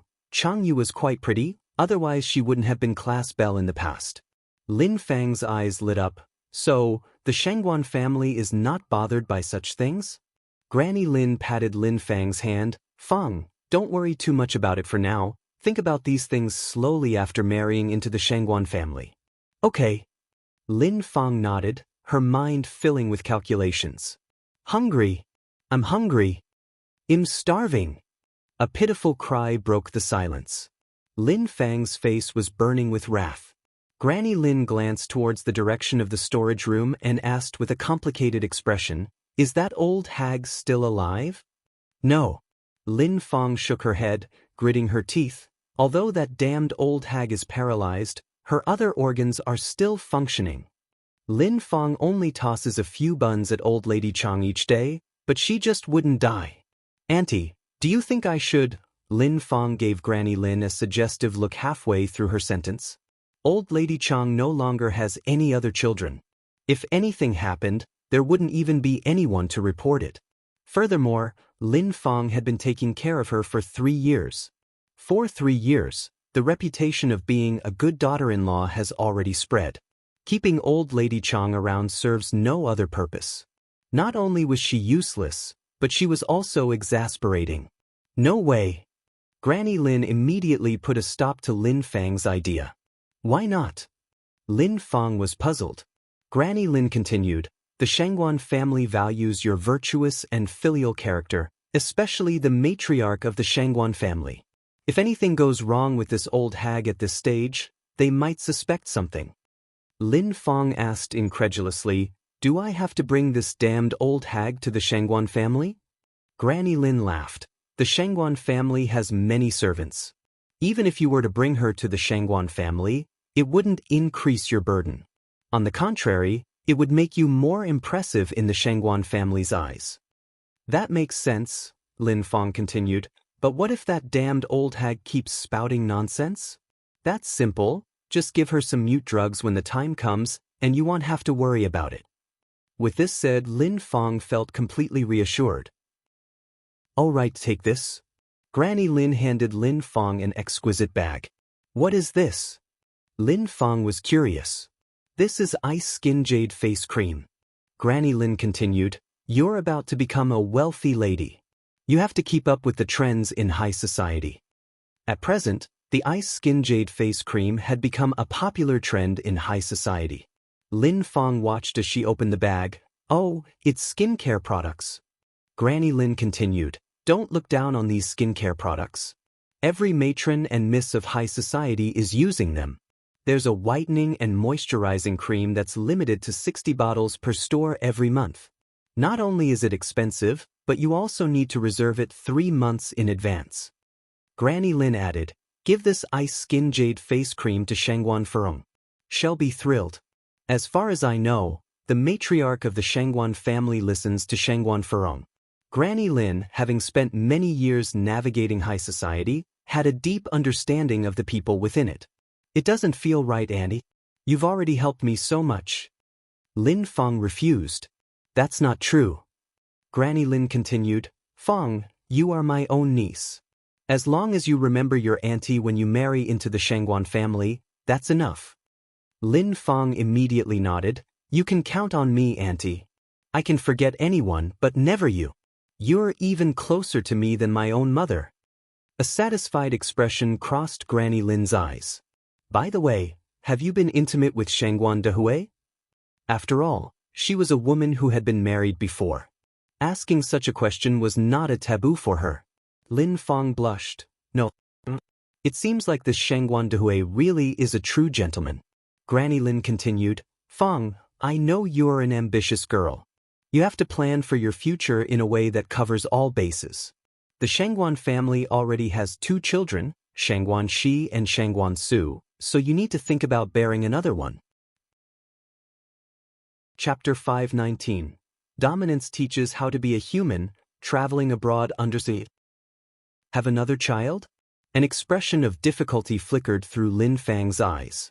If she could have another child, would she still entertain the idea of marrying Changyu to Shangguan Su? Of course, these were things she could not say to the old lady Lin. Lin Fang nodded. Okay, I understand. After instructing her on a few things, the old lady Lin left. Lin Fang saw her off to the bottom of the apartment block. By the time Ni Yang finished shopping for clothes with the old lady Shangguan, it was already past 3 in the afternoon. Taking advantage of this time, Ni Yang visited the 4 noodle restaurants and milk tea shops, which were now managing stable incomes. Next, Ni Yang headed to the skincare shop. Through her efforts over this period, Ni Yang had now opened 3 branches of Ice Skin Jade Skin. Looking at the empire she built single-handedly, a faint smile surfaced at the corner of Ni Yang's mouth. The feeling of independence without relying on anyone else was truly great. However, her goal of becoming the richest woman was still a long way off. She still had to make her business bigger and better. After leaving the skincare shop, Ni Yang entered a cafe, ordered a cup of rose summer coffee and a delicate pastry. Rose summer coffee is one of the top-grade coffees in the world. In the future, a cup of it would sell at a staggering price of 1,000 yuan. In the 80s in China, it'd sell for 180 yuan a cup. Adding a pastry, it totaled 220 yuan. Life sometimes requires some ceremonial senses, so Ni Yang didn't find it pricey. There was a small desk calendar on the table. It was only then that Ni Yang belatedly realized that today was the 2nd of July. Ni Kuihua's birthday was on July 8th. Last year was her first year in Beijing. At this time, she was busy selling pickled vegetable noodles and inadvertently forgot about Ni Kuihua's birthday, but she couldn't forget about it this year. What should she give Ni Cuihua? As Ni Yang stirs her coffee, she thought, Ni Cuihua doesn't seem to lack anything now. Why not take Ni Cuihua out for a trip? Traveling not only relaxes one's mood, but it also exposes the traveler to local customs, thus broadening their horizons. Wasn't there a popular saying in the future? The world is so big, I want to see it. It just so happens that the restaurant hasn't opened yet, so she can relax and travel. Once the restaurant opens, Ni Yang will be busy again. So, where should Ni Cuihua be taken? Ni Yang squinted her eyes and decided on Miami, Shisua Island in M Country. M Country's economy is well developed. Affected by the invasion of China, China was far behind M Country. At this time, the living standard of M Country had already reached that of the year 2000 in China. This trip would surely benefit Ni Cuihua immensely. Ever since her rebirth, Ni Yang has been trying to broaden Ni Kuihua's horizons. Ni Cuihua hasn't been abroad or seen the sea, so this is perfect. That evening, Ni Yang mentioned this plan at the dinner table. Ni Cuihua declined. Going abroad would be such a waste of money. Isn't it just a birthday? There's no need for such grand preparations. Ni Yang laughed and said, You don't have to worry about the money. Ni Cuihua knew Ni Yang had money, but she didn't want to waste it because she knew that it wasn't easy for Ni Yang to earn money. After all, she had been selling spicy sticks for more than 2 months and only earned over 1,000 yuan. Ni Chingui commented, Yang Yang's mom, Yang Yang is sincere in her filial piety, so don't refuse. I've been wanting to travel. Have you noticed that Chunhua hasn't been home since last year? Ni Yang turned her head towards Ni Chingui. Auntie and I, why don't you come with us? Ni Chingui said, I won't go. If I were to go, I would let my daughter Chunhua take me. As much as she said that, Ni Chingui knew she couldn't rely on her daughter at all. Although her daughter had a stable job, the pay was low. She was in the kind of situation where she had no shortage of small changes but lacked large sums of money. Otherwise, she wouldn't hesitate to come home during holidays because round-trip fares for both her and her husband would cost them almost 300 yuan. That was still money, wasn't it? Such a job is at best just good-looking, and it can't compare with Anai Yang's. Anai Qinggui had already accepted. She couldn't count on her daughter anymore in this lifetime. Anai Yang continued, "Auntie Anai, just come with us. Consider it an early employee benefit from me. If you don't go, my mother won't go either. Going abroad would cost a lot." Anai Qinggui was not the sort of ignorant person. Yang, don't be polite. Besides, I can't go now anyway. You and your mother should go." After saying that, Anai Qinggui continued, "Don't worry, Sihua. I will take good care of the chickens and ducks at home." But Anai Tsuehua still refused. Anai Yang held Anai Qihua's hand. "Mom, can you come with me? I really want to go to M country." Anai Tsuehua said, "Then you can go and play by yourself. Young people like you should travel around and broaden your horizons. I'm really not interested in traveling. M country, F country, I think they're no better than our China." Anai Yang laughed and said, "I'm just asking you to go for a trip, not to settle down there. Besides, are you sure you'd let me go and play alone? What if I, a young girl, run into some bad people? Mom, don't you worry about me?" At these words, Anai Qihua's originally firm heart began to waver. She was afraid Anai Yang might run into danger. "Mom, just come with me," said Anai Yang, pushing the envelope. Anai Qinggui added from the side, "Tsuehua, you should go with Yang. It's rare for Yang to be so filial. Besides, it's indeed unsafe for a young girl to travel alone." Only then did Anai Tsuehua agree with some hesitation. Anai Yang continued, "Then we'll apply for passports tomorrow." Although identity cards were only legally established in 1986, a passport was already needed to travel abroad at that time. Just like in contemporary times, one needed to go to the Public Security Bureau's Immigration Department to process it. Visa applications had to go through the consulates of various countries. In the 1980s, the closed national doors reopened, igniting a wave of going abroad. Therefore, passports and visas of this era were relatively easy to obtain. "What is a passport?" Anai Tsuehua asked with confusion. Anai Yang explained, "A passport is a document that can prove your nationality and identity. Without a passport, you cannot go abroad." Anai Tsuehua nodded. "Oh, I see." The next day, Anai Yang took Anai Tsuehua to apply for a passport early in the morning. Today was also the day when Lin Fang took Chang Yu to the Shangguan family to acknowledge kinship. In the morning, Shangguan Dehui drove to pick up Lin Fang. This was Chang Yu's first time riding in a car. Prior to this, she had only taken electric trams, so it all felt a bit surreal. Lin Fang and her daughter Chang Yu sat in the back seat while Shangguan Dehui drove. "How old is Xiaoye this year? Is she still in school?"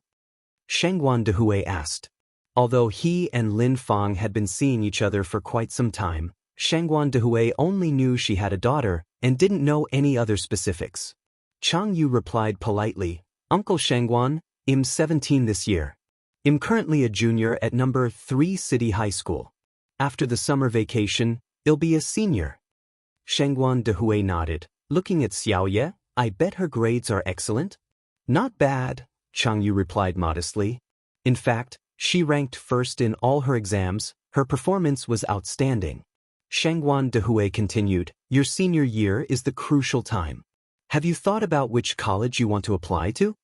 Chang Yu replied, "I want to apply to Beijing University, but I don't know if I can get in." Chapter 520, Lin Fang and her daughter's dream of a wealthy life is shattered. _1 Beijing University is a key project 985 school, and with Chang Yu's current grades, there should be no problem.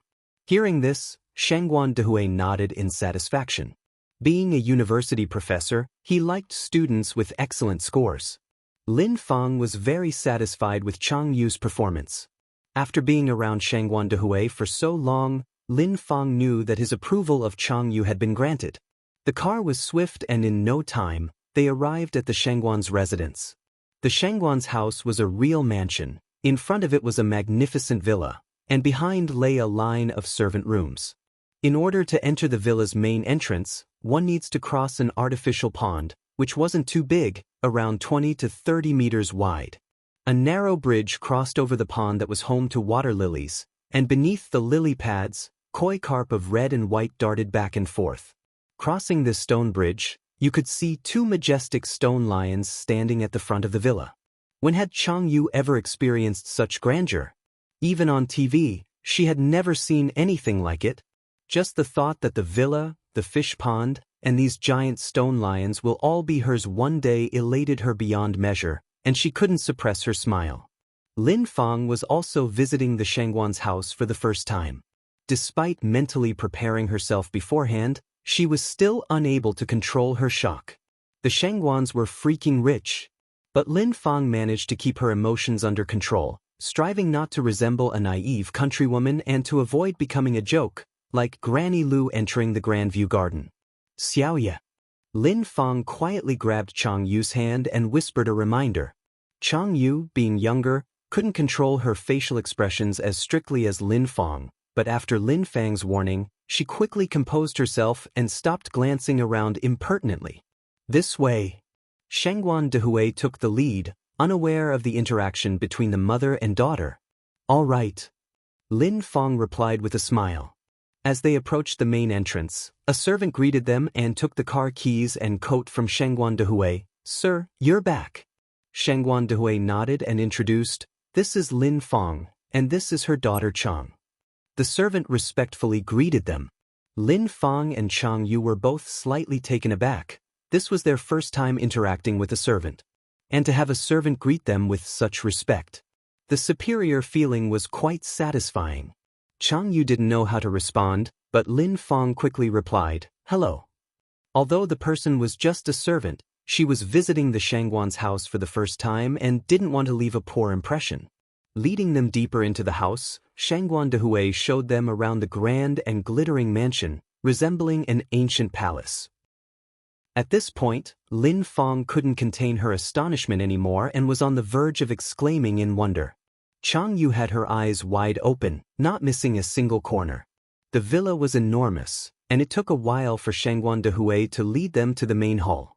There were a few people sitting on the sofa in the main hall.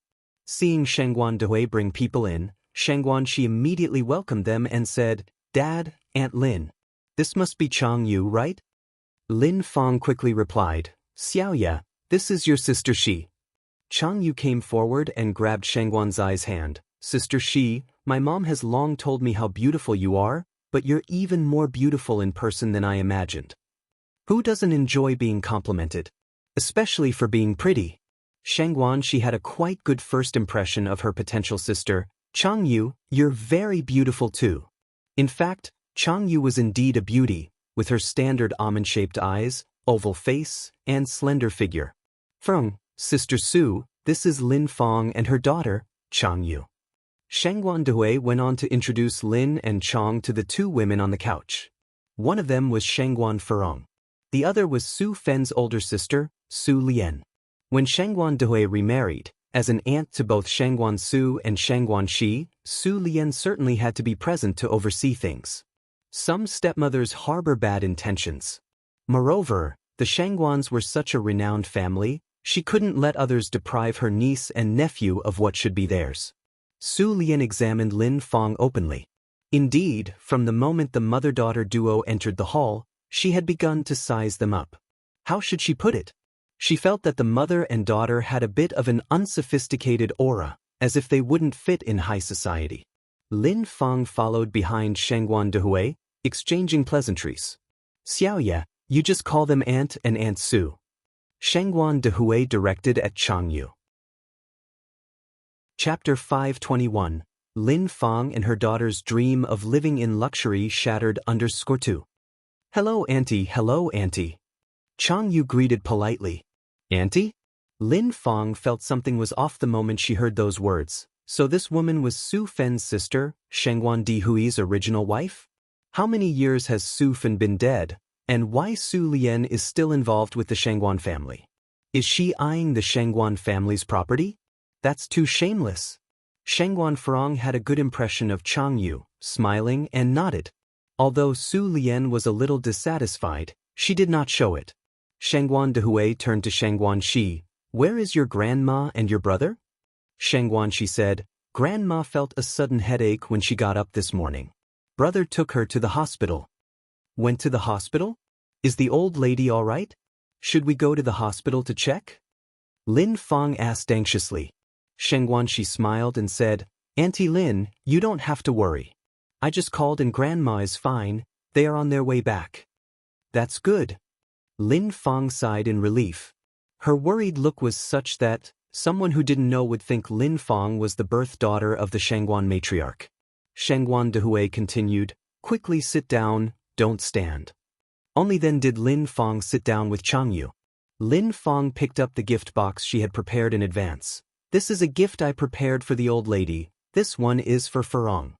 At this moment, with both Shangguan Furong and Su Lian present, it was somewhat inappropriate for Lin Fang to bring up the matter of gifts.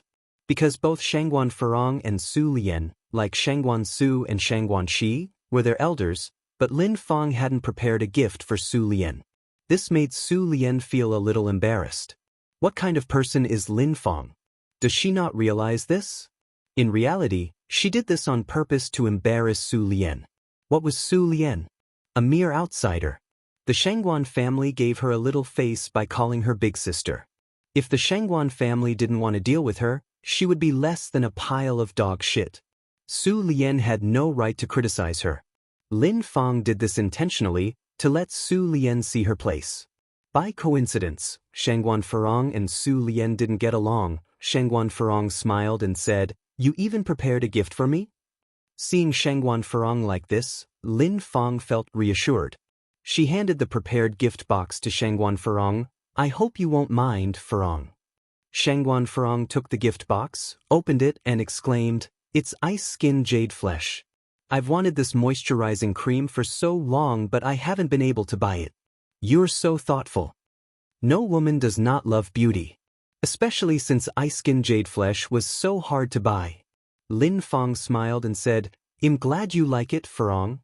After a pause, she added, "I didn't know Big Sister would be here today, so I didn't prepare a gift for her. I hope she won't mind." This was directed at Su Lian. Su Lian wasn't going to get angry with Lin Fang over this, but she felt even more so that Lin Fang wasn't fit to be the stepmother of Shangguan Su and Shangguan Shi. She was too common. Su Lian smiled and said, "You're too kind." Then she turned to Shangguan Dehui and said, "Dehui, can I speak to you for a minute?" Although Su Fun had long passed away, Shangguan Dehui has always respected this sister of his wife. Otherwise, he wouldn't have invited Su Lian to such an important occasion. Lin Fang stared at the retreating figures of the two. Did she underestimate Su Lian's standing in the Shangguan family? "Take a drink, don't mind her." Shangguan Furong poured tea for Lin Fang. "All right, thank you." Seeing Shangguan Furong, Lin Fang's anxious heart gradually calmed down. Shangguan Dehui followed Su Lian into the yard. Su Lian got straight to the point. "Dehui, I don't agree with you being with Lin Fang." Shangguan Dehui was stunned. "Why?" Su Lian continued, "The Shangguan family is of high status. You're a professor, Xiaoxiu is a bank president, Xiaoxi is a postgraduate student. Lin Fang is too narrow-minded, can't hold the stage, she will shame you and Xiaoxiu and Xiaoxi." "Sister, do you have any misconceptions about Lin Fang?" Shangguan Dehui asked. "I'm speaking the truth, anyway, I disagree with this." Su Lian was very firm. "Su Lian, are you upset because Lin Fang didn't give you a gift?" Shangguan Furong joined the conversation. "Do I look like that kind of person?" Su Lian turned to look at Shangguan Furong. Chapter 522, The Luxury Dream of Lin Fang and Her Daughter Shattered _3. Shangguan Furong laughed and said, "I think they look quite alike." Su Lian was overly fond of poking her nose into other people's business. Throughout these years, she interfered in everything regarding Shangguan Su and Shangguan Shi, behaving as if the Shangguan family would mistreat these two children. That's why Shangguan Furong had never liked Su Lian. Su Lian frowned slightly, that Lin Fang at first glance Doesn't look like someone who is content and suited for a family-oriented life. I would agree if she becomes the wife of the Shangguan family, but if she is to become the mother of Xiaoxiu and Xiaoxi, I would be the first to disagree. A mocking look appeared between Shangguan Furong's brows. Sister Su Lian, before you said that, did you ask Xiaoxi and Xiaoxiu how they feel? As far as I know, both of them really like Lin Fang. Her words imply that Su Lian was being nosy. After all, the main parties, Shangguan Su and Shangguan Shi, hadn't said anything yet. Was it Su Lian's turn to have a say? A shade of displeasure flashed across Su Lian's face. Shangguan Furong continued, "Brother, I think Lin Fang is quite good, and Xiaoxiu and Xiaoxi both seem to like her too."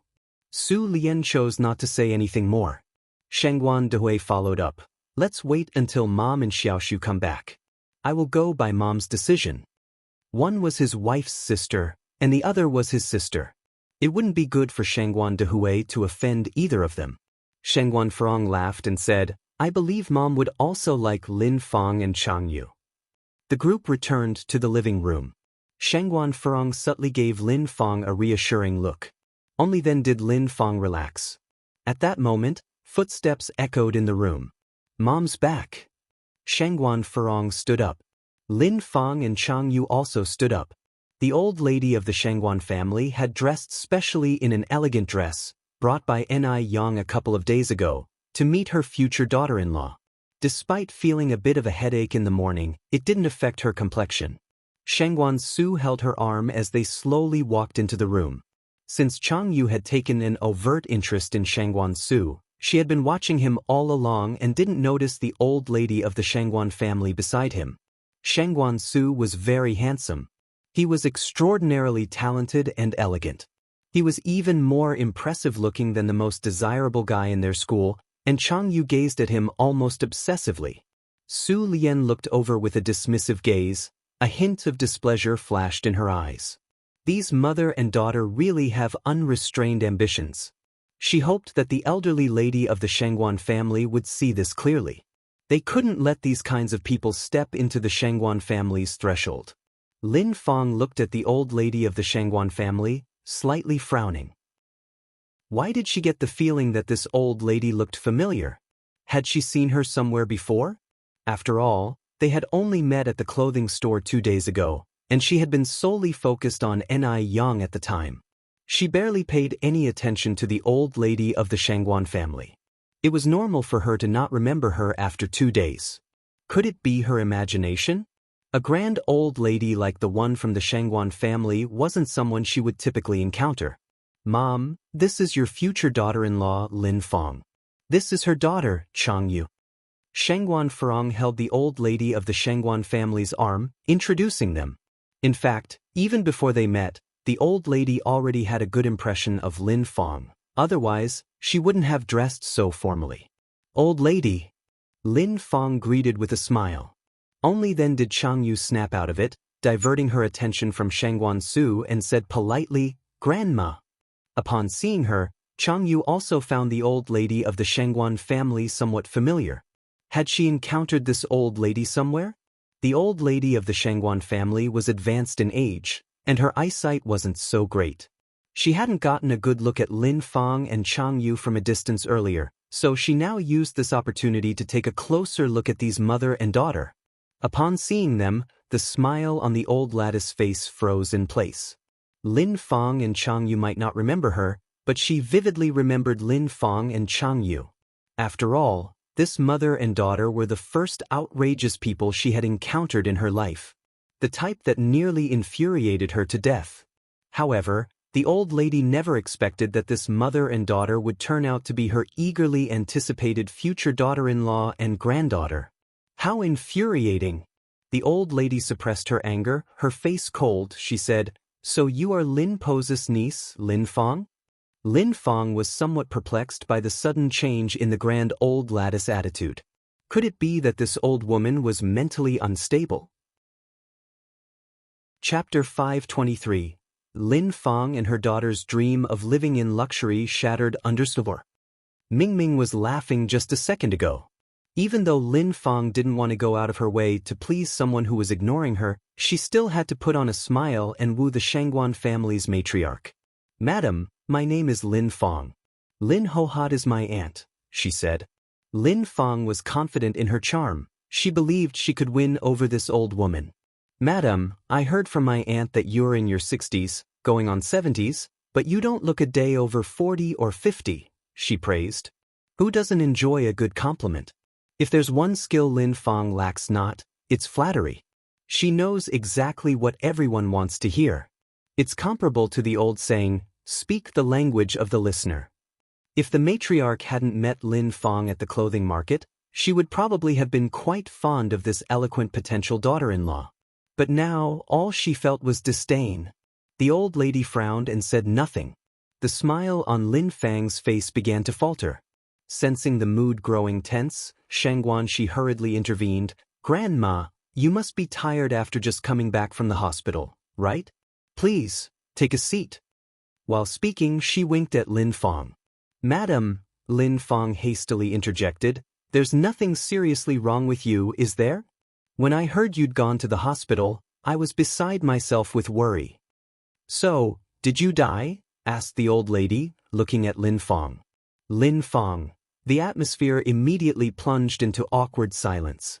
Even Lin Fang, who was usually so suave and adept at handling social situations, found herself struggling to keep up. Didn't the old woman, Lin, say that Shangguan Farong was the most difficult person in the Shangguan family to get along with? Why was this old woman also so difficult to deal with? Shangguan Farong was unsure why her mother had suddenly changed her tune. She had seemed quite pleased with Lin Fang initially. "Mom," Shangguan Farong began, "Lin Fang is a very filial person, and she's even brought you a gift."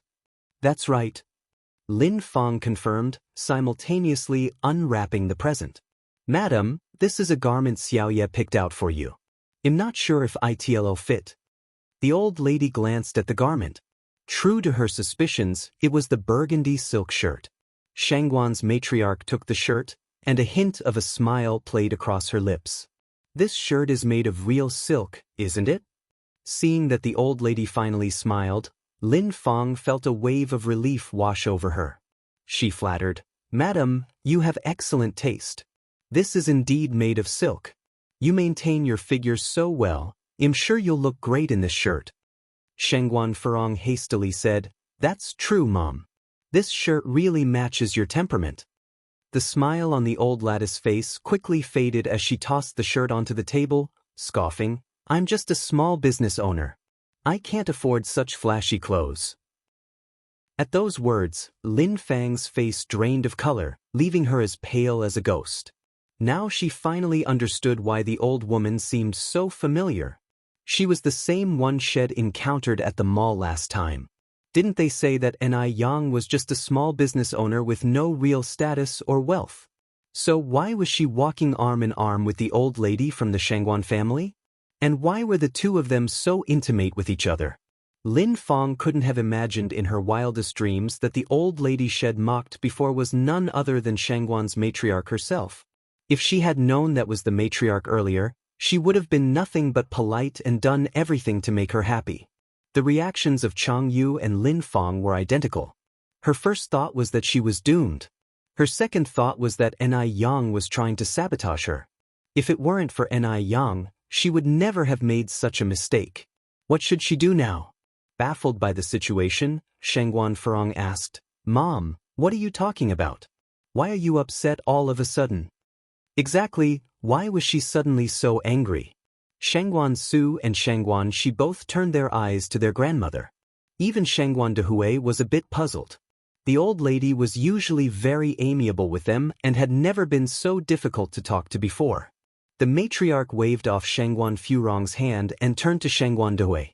"Dehui," she declared, "I object to your association with this Lin Fang comrade." Before Shangguan Dehui could utter a word, Shangguan Farong demanded, "Mom, you must be joking, right?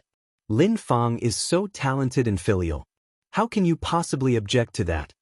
Could Su Lian have been stirring the pot? Otherwise, considering the old lattice manners and etiquette, even if she truly objected, she would never humiliate Lin Fang in public. Chapter 524. Lin Fang and her daughter's dream of living in luxury shattered under the 5. Shangguan Farong looked at Su Lian, a displeased light surfacing in her eyes. Mom, I think Lin Fang and my brother make a good match. Why not finalize the date today? If Su Lian did not agree, she would deliberately go against Su Lian. Upon hearing this, Lin Fang cast a grateful look at Shangguan Farong. She wasn't sure if Shangguan Farong could actually save her. Do you have any right to speak here? The old lady Shangguan looked at Shangguan Farong, her face filled with anger. Shangguan Farong suddenly fell silent, her face looking a bit unwell. Ever since she got married, the old lady Shangguan had rarely shown her any unpleasant expression. She did not expect that today she would treat her like this. The old lady Shangguan then said, "Butler. Coming." The butler immediately walked over.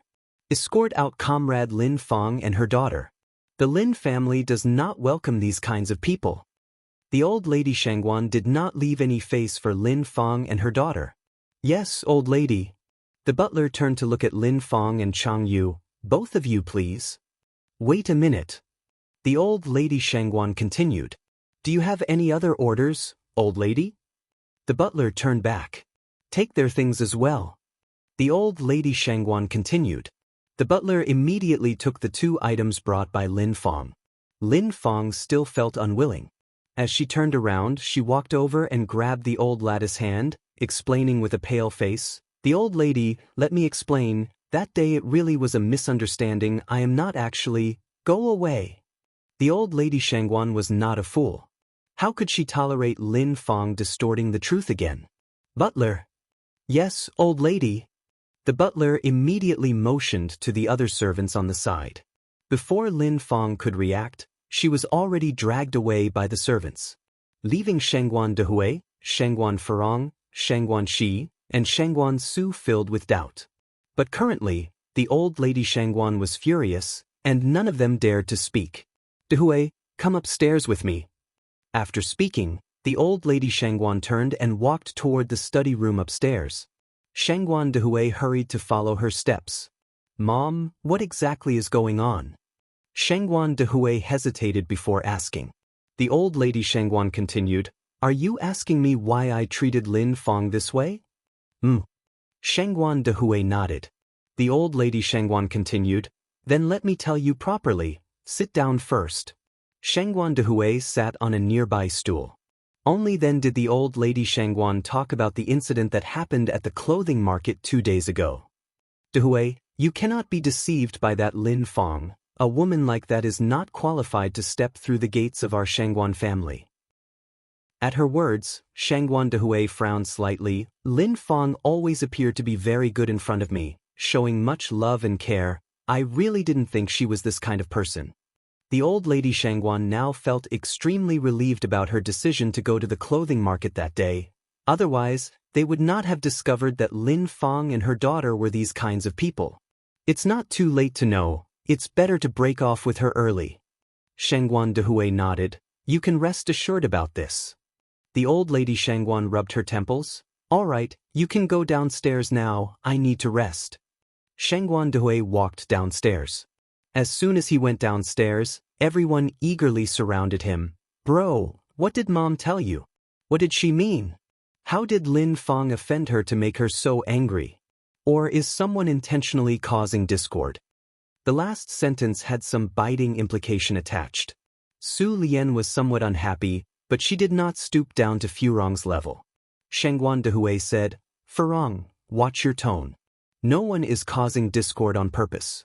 This is Mom's own decision, and considering Lin Fang's character, she truly does not deserve to be the wife of our Shangguan family."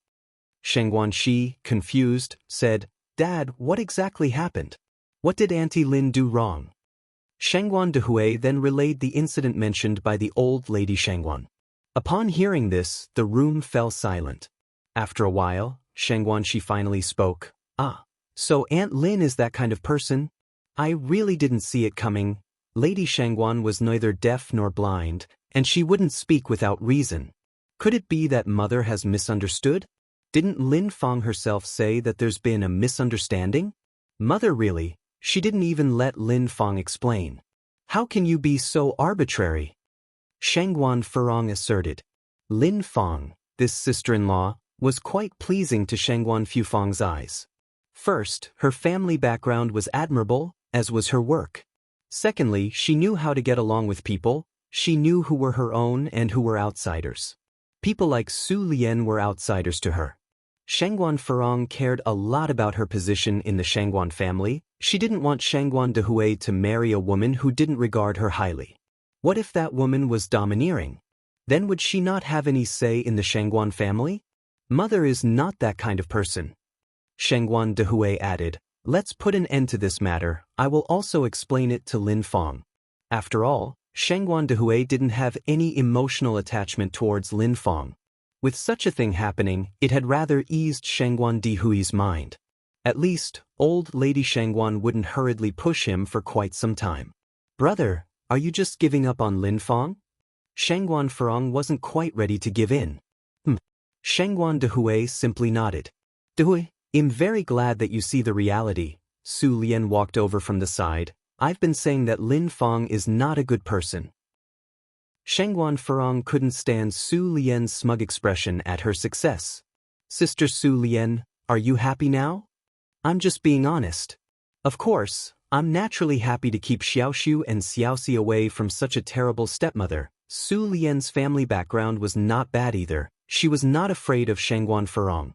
She just didn't bother to quarrel with Shangguan Furong, because she knew Shangguan Furong, as an aunt, truly cared for Shangguan Su and Shangguan Shi.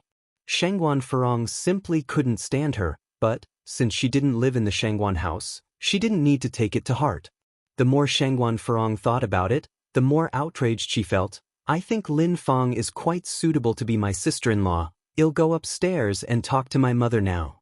Lady Shangguan had this one precious daughter, and usually she listened to her daughter's words the most. Beijing is a very inclusive city, and it is home to people from all over the country. Although it was Wednesday, there was no shortage of people queuing up to apply for passports. Ni Yang had been in the queue for more than an hour, and there were still about 20 or 30 people in front of her. Ni Zuihua sat on the bench nearby, holding little Ni Yun in her arms, waiting for her. Little girl, what's the relation between that woman holding the kid and you? The middle-aged woman in line behind Ni Yang curiously asked her. That's my mother, and the baby she's holding is my sister. Ni Yang replied. The middle-aged woman was startled, then said, no wonder you guys look so alike. Turns out you're mother and daughter. Yes. Ni Yang nodded. You're also going to M country? The middle-aged woman continued. Yes. I'm also going to M country. The middle-aged woman excitedly said, we're really destined to meet, my girl. You must be going to M country to study abroad, aren't you? I'm going to M country to visit my son. This was the period when studying abroad was becoming popular. Rich families would choose to send their children to get an overseas experience, even if studying in a lesser-known college overseas was much better than studying in a famous college at home. Those were returnees. Could average college graduates compete with them? The middle-aged woman saw that Ni Yang was pretty and dressed well, so she guessed that Ni Yang was definitely going abroad to study. Ni Yang faintly smiled. We're not studying abroad. Then what are you guys going abroad for? We're going abroad for a vacation. Ni Yang replied softly. Chapter 525. My son has gone abroad. He is so amazing. _1 Going abroad for a vacation. At this time, although the trend of going overseas was just emerging, most people were going to work or study abroad. Those who went for a vacation were really few. That's why when Ni Yen just said she wasn't going for studies, the older woman subconsciously thought she was going to work abroad. It was really something to lament about, thinking how she was going out to work at such a young age. Turns out she's going for a vacation. The middle-aged woman went on. Little girl, you are really a good and filial daughter. When are you planning to depart? Ni Yen smiled and said, we're probably leaving the day after tomorrow. The middle-aged woman said, if nothing unexpected happens, I might also be on the plane the day after tomorrow.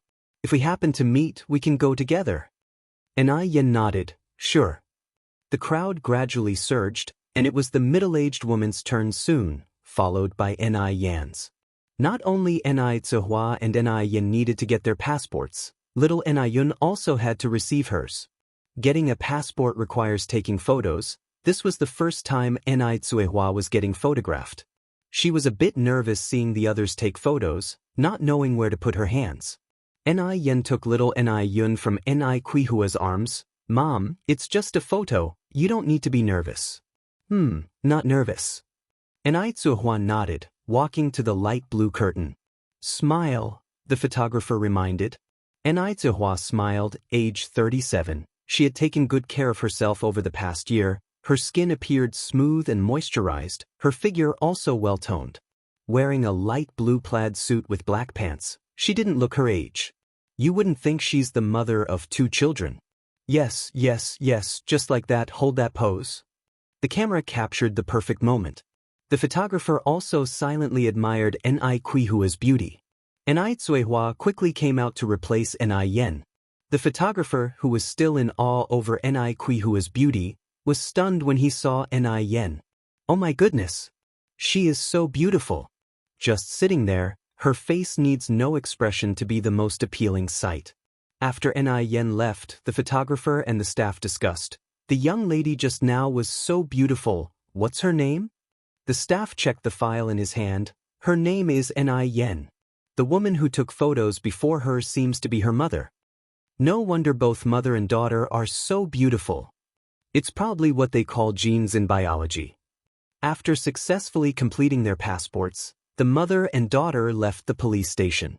Ni Yan brought Ni Zihua to the home appliance market. "Yang, why are we here?" Ni Zihua was a bit curious. "To buy a camera." Ni Yan replied. "Why do we need that?" "To take photos." Ni Yan grinned. "Mom, we're going on a vacation. Of course, we should buy a camera." Ni Zihua nodded. "This store seems pretty good." Ni Zihua followed Ni Yan inside. Because both mother and daughter were well-dressed and very beautiful, they received a very warm welcome as soon as they entered. "Ladies, please come inside. Are you looking to buy a camera?" The shop assistant was a young man. Ni Yan nodded. "Do you have Nikon cameras?" Seagull cameras, which originated in the early 1950s, are our country products with excellent resolution and are the most popular cameras of this era. "Yes, we do." The employee continued. "Is this for family or professional use?" "Show me your newest model," said Ni Yan. "The newest model?" "This young lady seems pretty wealthy." The shop assistant immediately brought out the newest model. "This is Nikon's newest model FM2, small and easy to carry, great resolution. If you decide to purchase it, we can throw in a camera bag." Nikon FM2 is seriously every camera enthusiast's dream in the 80s. "How much is this?" Ni Zihua asked. "This is 3,800 yuan. 3,800 yuan? This figure somewhat scared Ni Zihua. She initially thought the camera would cost 700 to 1,000 yuan at most. She didn't expect it to be as expensive as 3,800 yuan. "By the way, do you have any foreign exchange coupons?" The shop assistant continued to ask. During this period, free trade for imported goods was not implemented. They were only purchasable with foreign exchange coupons. The foreign exchange coupons were only recalled and ceased usage in 1995. "Yes." Ni Yan nodded. Although foreign exchange coupons were hard to come by in this era, Xianxia had connections, so Ni Yan didn't lack foreign exchange coupons. Chapter 526. My son has gone abroad. He is so amazing. _2. Let me take a look at the camera. Ni Yang continued. The employee handed over the camera to Ni Yang. The Nikon FM2's body is indeed quite compact. It has very clear pixels and can take both black and white and color pictures. Ni Yang made the payment to the employee after confirming that the camera was all right. Stepping out of the store, Ni Yang randomly took a few shots of the street, then turned to Ni Zihua and said, "Mom, I'll take a picture of you and Yun too." "There's nothing worth photographing." Ni Zihua was a bit embarrassed. "Just one picture, it's no big deal." Ni Yang lifted the camera and took a shot. Ni Yang then put the camera around Ni Hua's neck and took little Ni Yun from her. Mom, can you take a picture of Yun Yun and me? Ni Hua laughingly said, I don't know how to. Ni Yang replied, I'll teach you, it's very simple. Cameras from the 80s only had two functions, taking photos and recording videos. Ni Hua, being an intelligent woman, learned it in a single attempt. Yang Yang, move a bit to the side, and Yun Yun, give us a smile. Little Ni Yun immediately broke into a grin. After taking the picture, Ni Hua exclaimed, People nowadays are really capable, they even invented cameras. Ni Yang laughed. Cameras were not invented recently, they've been around since the late Qing dynasty. The first one was just a light-proof box. In 1906, American George Shiras was the first to use a flashlight, and in 1913, a German man by the name of Oskar Barnack developed the world's first 135 camera. Ni Hua exclaimed in surprise, So cameras existed even before I was born? Yes. Ni Yang nodded. Ni Hua had only known about farming in the first half of her life. She was completely unaware of China's rapid development. If it hadn't been for her family making her work in the fields to earn work points, she might have had her feet bound. After buying the camera, Ni Yen went to 4 noodle restaurants and a milk tea shop, collected the day's earnings, and went to deposit it at the bank. Miss Ni has arrived. The teller was already familiar with Ni Yang. Sister Tian. The counter lady, Xianxia, was 22 years old, a little older than Ni Yang. Are you making a deposit today? Xianxia asked. Yes. Ni Yang handed the inconspicuous plastic bag to Xianxia. Ni Yang was probably the most calm depositor Xianxia had ever seen. Every time she came to deposit, she would carry the money in an old plastic bag, as if it was filled with useless waste paper instead of money. Unlike some other depositors who, even with only a few hundred yuan, would wrap their money in several layers, their level of anxiety made it seem like everyone was out to rob them. After counting all the money, Xianxia continued, Miss Ni, there's a total of 40,000 yuan. Yes. Ni Yang nodded. Also, help me exchange 3,000 yuan into USD. So that's 24,000 yuan in RMB? Xianxia asked uncertainly. Yes. After exchanging the money into USD, Xianxia asked further, Miss Ni, are you planning a trip to M country? Ni Yang gave a slight smile. Yes, I'm planning to go for a few days. Xianxia expressed her jealousy. It's so good to be rich. You can travel wherever you want. Although Ni Yang was a private enterprise owner, she was richer than any of those with a secure job. Those with stable jobs may seem better off and respected, but they are not as free as individual entrepreneurs. Furthermore, Xianxia had a gut feeling that in the future, people's perception of individual entrepreneurs would definitely change. Lin Feng didn't know how she got home. She was devastated, seeing herself on the verge of marrying into a wealthy family, yet such a thing had to happen at a crucial moment. It's all your fault, you wretched girl. If it wasn't for you picking on that entrepreneur, would Madame Shangguan have such a big issue with me? I've told you many times, don't stir up trouble. If you want to make trouble for yourself, at least don't drag me into it. Furious, Lin Feng slapped Chang Yu hard across the face. Chang Yu's face immediately turned red and swollen from the slap, making a horrifying sight. It's all Ni Yang's fault, blame that little bitch. Holding her face, Chang Yu angrily cursed at Ni Yang, blaming all her failures on her.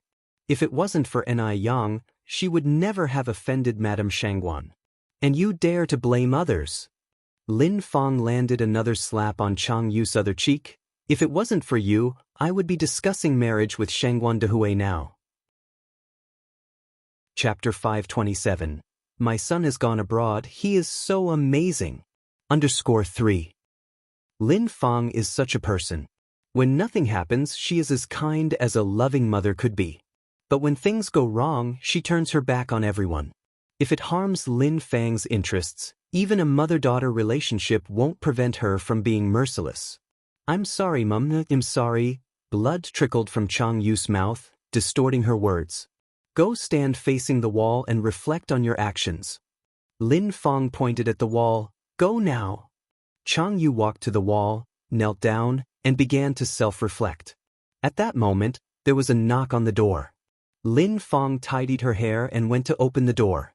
The visitor was Grandma Lin, who couldn't wait to say, "Fong Fong, what happened? Is the matter settled?" "It's off." Lin Fang's face looked very unpleasant.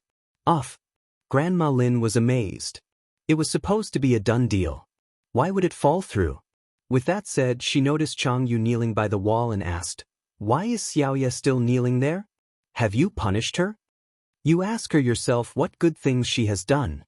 Grandma Lin sighed. "No matter what she has done, you can't punish her like this." As she said this, she walked up to Chang Yu and exclaimed in surprise, "What happened to Xiaoya's face? Fong Fong, did you hit her?" "Hitting her was a light punishment. I wish I could throttle her." Lin Fong was burning with anger and couldn't control her temper. "You can't say such things." Grandma Lin helped Chang Yu up and reassured her, "Get up, Xiaoya, don't be afraid, your mom is just joking." Without Lin Fong giving the order, Chang Yu didn't dare to get up. Grandma Lin went on, "Fong Fong, what exactly happened?" "You ask her." Lin Fong sneered at Chang Yu. "Xiaoya, tell Aunt Grandma what exactly happened." Grandma Lin looked at Chang Yu. Chang Yu only cried and refused to utter a word. How was she supposed to explain? It was Ni Yang who wanted to harm her, but Lin Fong didn't believe her and even beat her. Why won't Ni Yang just die? Lin Fong angrily said, "Just now, weren't you asking me why things fell through? It's all thanks to this damned girl." Lin Fong wished she could slap Chang Yu again. Grandma Lin said, "Fong Fong, calm down, let's talk slowly." As far as she saw it, how could a child's mistake affect the dealings between adults? The Shangguan family was probably trying to scare Lin Fong. Once she apologized to Grandma Shangguan, everything would be fine again. After all, the Shangguan family had been so satisfied with Lin Fong before. Under Grandma Lin's persuasion, Lin Fong gradually calmed down. "Auntie, I'm even embarrassed to talk about this incident. This wretched girl truly is a menace." "Speak up, then I can figure out what to do." Lin Fong sighed and recounted the incident that happened in the clothing market.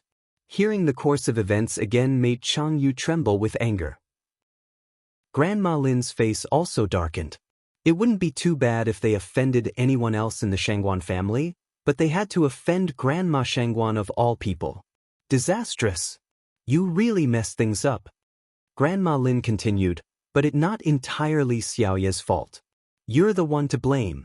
Xiaoya is still just a kid and sometimes can't control her emotions, but you're an adult. Rather than stopping Xiaoya's impudence, you went along with it. Now that there is a problem, you want to shift the blame onto Xiaoya. Is this how a mother should behave?" Lin Fang's face turned pale. Grandma Lin continued, "Since it has already happened, it's no use regretting it now. By the way, what is Shangguan Dihui's attitude now? Did he say anything to you?" Lin Fang replied, "What can he say? Of course, he sides with that old lady." Grandma Lin frowned slightly. "Having been together with Shangguan Dihui for so long, don't the two of you have any feelings for each other?" Lin Fang remained silent. She and Shangguan Dihui hadn't even held hands before. How could they have any feelings for each other? Lin Fang knew very well that the only thing Shangguan Dihui valued about her was her virtuous and gentle disposition. Didn't anyone in the Shangguan family speak up for you? Didn't you explain to Grandma Shangguan? That old lady wouldn't listen to me at all. But Shangguan Farong did say a few things in my favor. Upon hearing this, hope sprang up in Grandma Lin's eyes. Then this matter might have a turning point. Are you free tomorrow morning? Chapter 528. My son has gone abroad. He is so amazing. _4. Yes. Lin Fang nodded. Old Lady Lin continued. Tomorrow morning, bring the ice skin jade along. We'll pay a visit to Shangguan Furong's house together. Hearing this, Lin Fang immediately found her backbone. All right, Auntie, I'll listen to you. Old Lady Lin nodded. You're not allowed to hit children anymore. Do you understand? Lin Fang sighed. Xiaoya is my daughter. You think I wanted to hit her? I was just too angry. No matter how angry you are, You cannot hit your child in such a way. Old Lady Lin said. Okay, I get it. Lin Fang went over to help Chang Yu up, looking at her swollen face. With a twinge of heartache she asked, Xiaoya, are you okay? I'm okay. Chang Yu shook her head. The next day, accompanied by Old Lady Lin, Lin Fang paid a visit to the Zhao family home.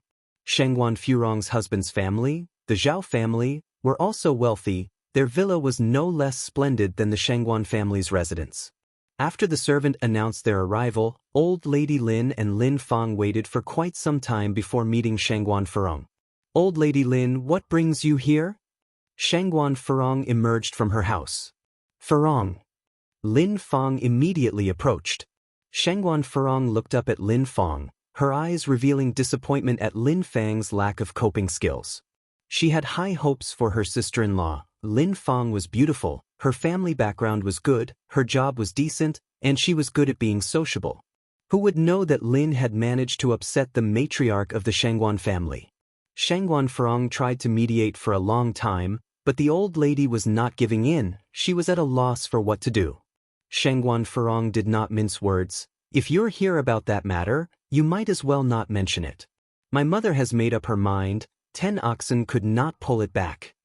Old Lady Lin laughed. In all of Beijing, who doesn't know that the old lady listens to you? If you put in a few good words for us, perhaps the old lady might agree. This statement was somewhat flattering, and Shengguan Furong was very pleased to hear it. It's useless, although my mother listens to me, she's not a puppet on a string and won't listen to everything I say. Old Lady Lin sighed. In reality, Xiaoya was under the influence of others that day. She's not usually like that. Could you help explain a bit? Whether the old lady listens or not doesn't matter, just as long as you help clarify things. Fang Fang is too innocent. If I had been there yesterday, I would not have let the old lady have such a deep misunderstanding. For this matter, we're counting on you. We're leaving first. Old Lady Lin put the gift box of ice-skin jade on the table and led Lin Fang out. Wait. Shengguan Furong spoke again. Old Lady Lin and Lin Fang stopped in their tracks. Take your stuff with you. Shengguan Furong indicated the gift box on the table. Old Lady Lin laughed. Once a gift is given, how could it be taken back? Please accept it. Even if Fang Fang can't become your sister-in-law, you two could still become friends. Although Shengguan Furong quite liked ice-skin jade, she knew when to be practical. Take it back. I don't like repeating things several times. If she accepted the gift, it would change the nature of the conversation. Hearing this, Old Lady Lin had no choice but to take the gift box back. A fleeting shadow passed over Lin Fang's eyes. Watching their retreating figures, Shengguan Furong spoke again. Regarding my mother, I will try to explain a few things for you. As for whether it will work, that's up to my mother. Shengguan Furong was truly satisfied with Lin Fang, because Lin Fang was easy to control. In this day and age, it was quite difficult to find such a pliable person. Her previous sister-in-law, Su Fun, had not been so accommodating, which was why Shengguan Furong didn't like her very much. Lin Fang was overjoyed. Thank you, Furong. Shengguan Furong said, until things are settled, you should call me Mrs. Zhao. A hint of embarrassment flashed across Lin Fang's face. All right, Mrs. Zhao. As the two of them left the Zhao family home, Lin Fang turned to Old Lady Lin. Auntie, do you think there's still hope for this matter? It's hard to say. Old Lady Lin said, judging by Shengguan Furong's attitude, the old Mrs. Shengguan is truly angry this time. Lin Fang sighed. Old Lady Lin continued, don't be too upset. I'll keep an eye out for other prospects for you during this time. We can't hang ourselves on one tree. Lin Fang nodded. With Lin Fang's current conditions, it would not be difficult for her to marry, but if she wanted to find another wealthy family like the Shengguans, it would be a bit more challenging. Chapter 529. My son has gone abroad. He is so amazing. _5. Today was the day before Ni Yang's departure abroad, so she decided to cook a grand dinner. After all, it would be hard to get authentic Chinese food overseas. She was riding her bike home when she bumped into Gooden's sister, Li Ronghua. Li Ronghua was 22 years old this year. She stopped attending school after the first year of junior high due to poor grades when she was 14. Currently, she managed Xianxia's third skincare store. Her family's financial conditions had improved, and she dressed more stylishly with a red blazer, black leggings, a pair of little leather shoes, and a high ponytail, looking spirited and beautiful. The store manager's salary was 105 yuan per month. Even her friends who graduated from university couldn't earn a salary that high. Li Ronghua was truly grateful to Xianxia. Yang, Sister Ronghua. Xianxia firmly applied her bike brakes and jumped off. Yang, didn't you say you were going to M country? Why haven't you left yet? Asked Li Ronghua. Xianxia answered with a smile, the plane is at 9:30 tomorrow morning. An airplane? Li Ronghua revealed a longing look. I have never been on a plane before. Yang, when you return, you must describe to me what it feels like to be on a plane. Sure. Xianxia nodded. By the way, Yang, could you do me a favor? Asked Li Ronghua. Just tell me, Sister Ronghua. Li Ronghua continued, my boyfriend always wanted a Parker pen. It's not available for purchase here in our country. Could you help me buy one from M country? Here is 200 yuan. Take it with you. If it's not enough, I will cover the rest when you return. Parker pens from M country were quite renowned and a dream come true for many university students. Li Ronghua's boyfriend was a university student. She really loved him, or else she wouldn't be willing to spend 200 yuan. Over the years, Shed subsidized her boyfriend a significant sum of money. Xianxia accepted the money. All right, I'll keep an eye out for it. Thank you, Yang. Xianxia continued. By the way, Sister Ronghua, what year is your boyfriend in now? He has repeated 2 years and is now a sophomore. Li Ronghua answered. Oh. Xianxia nodded. You really treat your boyfriend well, Sister Ronghua. Li Ronghua happily laughed. My boyfriend treats me very well too. Xianxia continued. If you gave him such an expensive pen, he must have given you many things too, hasn't he? 200 yuan. Li Ronghua wasn't even that generous towards her own parents usually. Li Ronghua casually said, he's still a student. What money could he possibly have? But he has promised me that once he graduates and finds a job, he'll give me the best things in the world. Li Ronghua continued, all right, Yang, I won't keep you. My boyfriend and I agreed to meet at the city library. As she finished her comment, Li Ronghua hurried off. Xianxia continued to ride her bike. Once she was home, Xianxia started preparing dinner. She planned to cook roasted chicken, sour soup with enoki mushrooms, boiled meat, hot and sour cucumbers, fried shrimp with green peas, and boiled carrots with mushrooms in the evening. In particular, fried shrimp with green peas was a breast-enhancing dish. Sour soup with enoki mushrooms helped prevent ulcers in the stomach and intestines. The iron content in enoki mushrooms was 20 times that of spinach, and its high fiber content facilitated metabolism. Boiled carrots with mushrooms was an excellent dish for slimming and weight loss.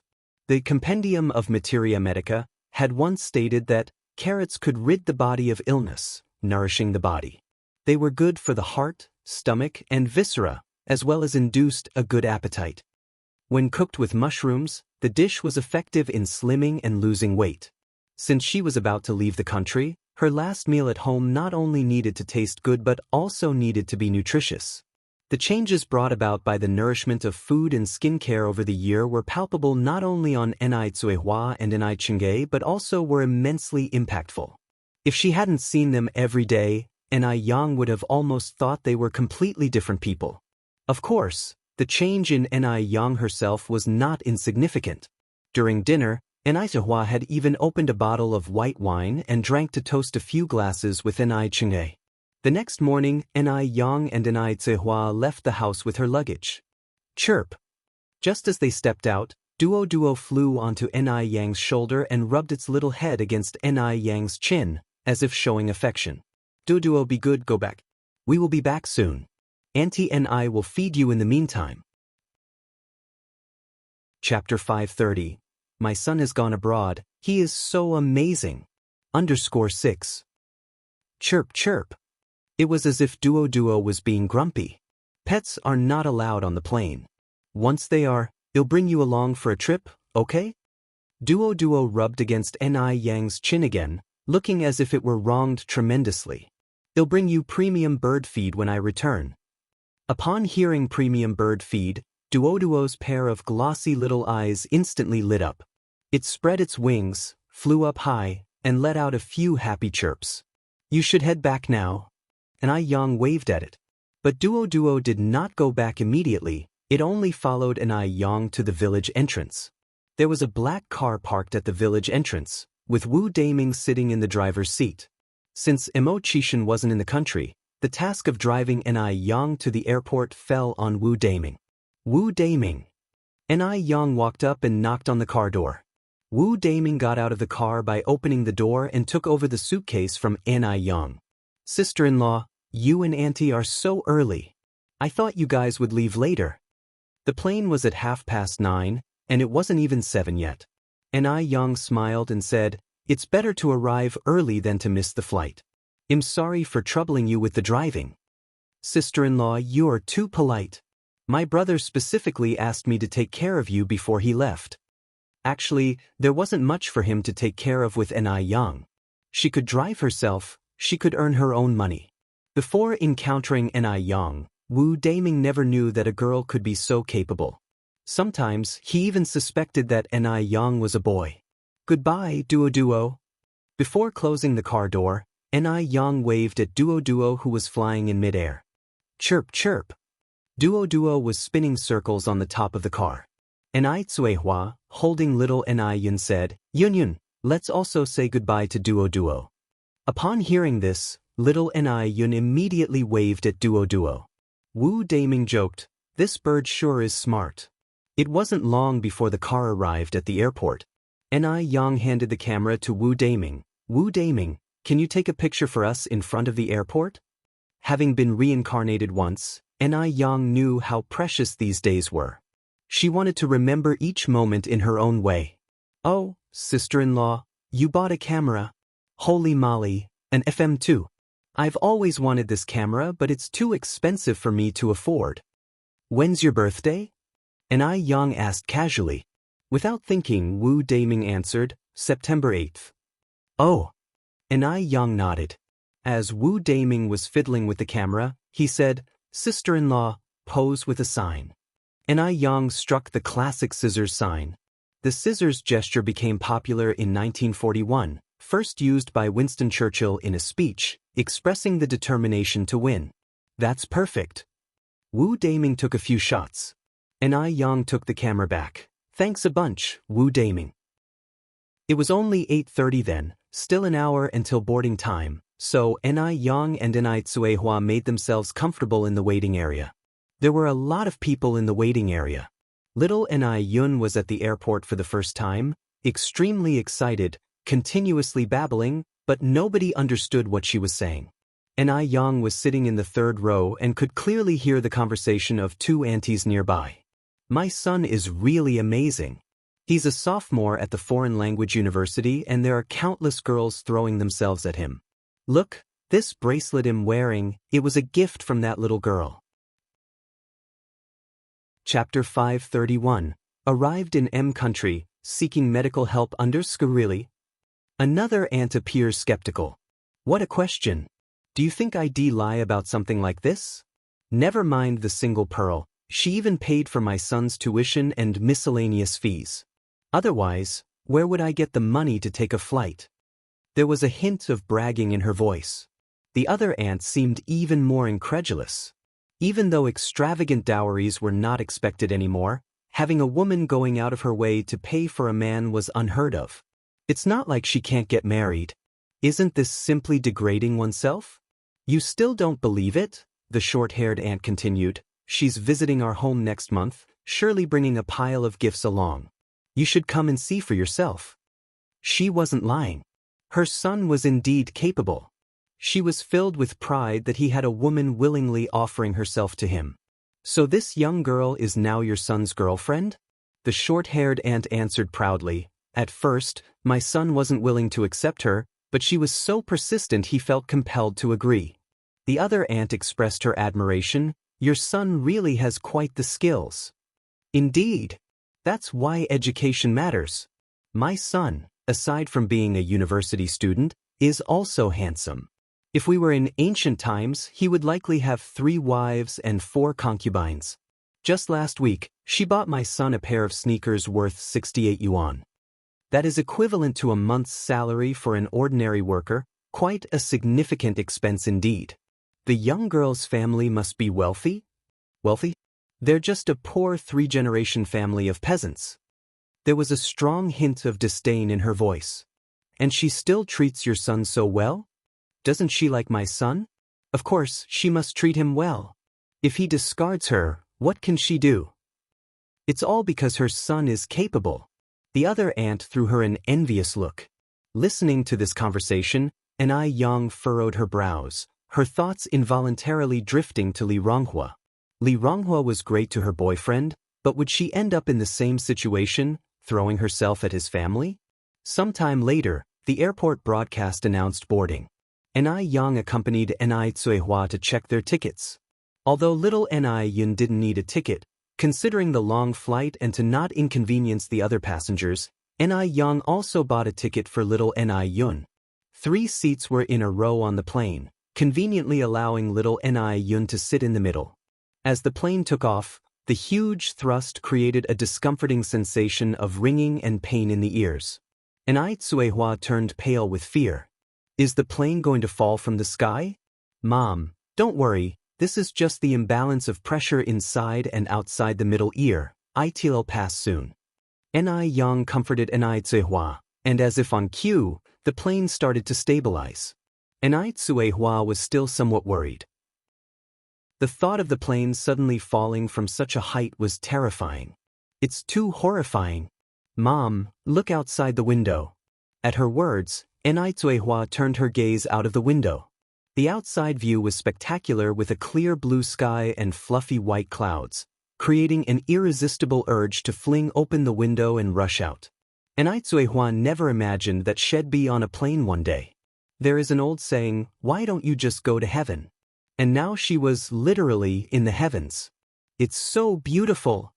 The scenery outside successfully distracted Cuihua from her fear of the plane crashing. Xianxia took off little Yun's shoes, allowing her to stand barefoot on the seat and look out the window. Even though the view was magnificent, it could become monotonous after a while. Barely an hour later, the cabin was filled with light snores. The flight to M country took a total of 12 hours. When Xianxia woke up, it was mealtime. The airplane offered free lunch. It wasn't until 6:30 a.m. local time that they arrived at the Miami airport. Xianxia Island was only 40 kilometers away. But since they couldn't book a hotel online, they would have to take a cab and find a hotel locally once they exited the airport. Luckily, Xianxia had visited Xianxia Island several times in her past life and wasn't unfamiliar with it. Even though the Xianxia Island in this life was somewhat different from the one in her past, the general routes remained the same. Chapter 532. Arrived in M country, seeking medical help _2. Influenced by the invasion war, M country was much more prosperous than China during this period. Standing on the streets of Miami, Xianxia had the illusion of returning to the future world. Being a coastal city, tall coconut trees were planted on both sides of the highway, along with wide tar roads, and youths in mini ultra-short skirts and denim attires with dirty braids. This was the first time Cuihua had seen foreigners. Holding little Yun, she softly asked Xianxia, why are some foreigners so black and some are so white? Xianxia explained, M country became independent in 1776. Before that, it was a colony of Y country, populated by the descendants of people from Y country, D country, F country, and Spain. These descendants all have white skin. But at this time, black people from F continent were shipped to North America by European colonizers to be slaves on southern plantations. These people are the ancestors of Africans in M country, so black people usually don't have much status in M country. Even in the future, M country still had very serious racial discrimination. Cuihua nodded. Oh, I see. Mom, let's hail a cab in front. Xianxia held a suitcase in one hand and Cuihua's arm in the other. There were many taxis on the streets of M country. Ni Yang quickly flagged one down. The driver, a blonde, blue-eyed white man, was planning to overcharge Ni Yang when he saw that she and Ni Tsuehua were Asians. However, Ni Yang's first words made him eat his words. Ni Yang spoke fluent and authentic American English, even more standard than the broadcasters on the radio. Please go to Arizona's Peggy Lee Hotel. All right. The driver was stunned for a moment and then started the engine, abandoning his plan to overcharge Ni Yang smoothly. Both Ni Tsuehua and little Ni Yun dozed off after sitting on the plane for more than 10 hours. On the road, the driver, out of curiosity, asked, "Excuse me, ladies, can I ask which country you are coming from? A country or H country?" Ni Yang gave a faint smile. "None of the above." None of the above? The driver was taken aback. If it's none of the above, where are they from? He remembered that's what Asians look like. "We're from China." Ni Yang continued. "China?" The driver expressed in surprise. In this era, most M country residents' impressions of China were still stuck in the sick man of East Asia period. The driver was genuinely surprised to discover that Ni Yang was Chinese. It can't be denied that mother and daughter, Ni Tsuehua and Ni Yang, renewed his understanding of Chinese people. Ni Yang nodded. "Oh my God, your English is too good," the driver exclaimed. "Thank you for the praise." The driver continued, "Are you ladies planning to settle down in M country? Otherwise, how could your English be so good?" "No." Ni Yang shook her head. "This is our first time in M country." The driver was even more surprised. About an hour later, the car arrived at the destination. The driver enthusiastically took out the suitcases from the trunk and helped them to the hotel's front desk. Besides the cab fare, Ni Yang also tipped him $1 as everyone in M country had a habit of tipping. "Thank you, beautiful ladies. God bless you." The driver took off his hat and bowed slightly. "I don't understand a single word this M country person is saying." Ni Tsuehua looked a bit troubled. Despite being literate back home, she inevitably felt blind here. Going blind was one thing, now she couldn't even understand what they were saying. "They speak English. It's normal for you not to understand." "Is English easy to learn?" Ni Tsuehua asked. "Would you like to learn? I want to give it a try." Humans only realize how insignificant they are when they get out and see the world. Ni Yang laughed. If summarized, English has just 26 letters, which is a lot simpler than Chinese. If you want to learn it, I can teach you when we return home.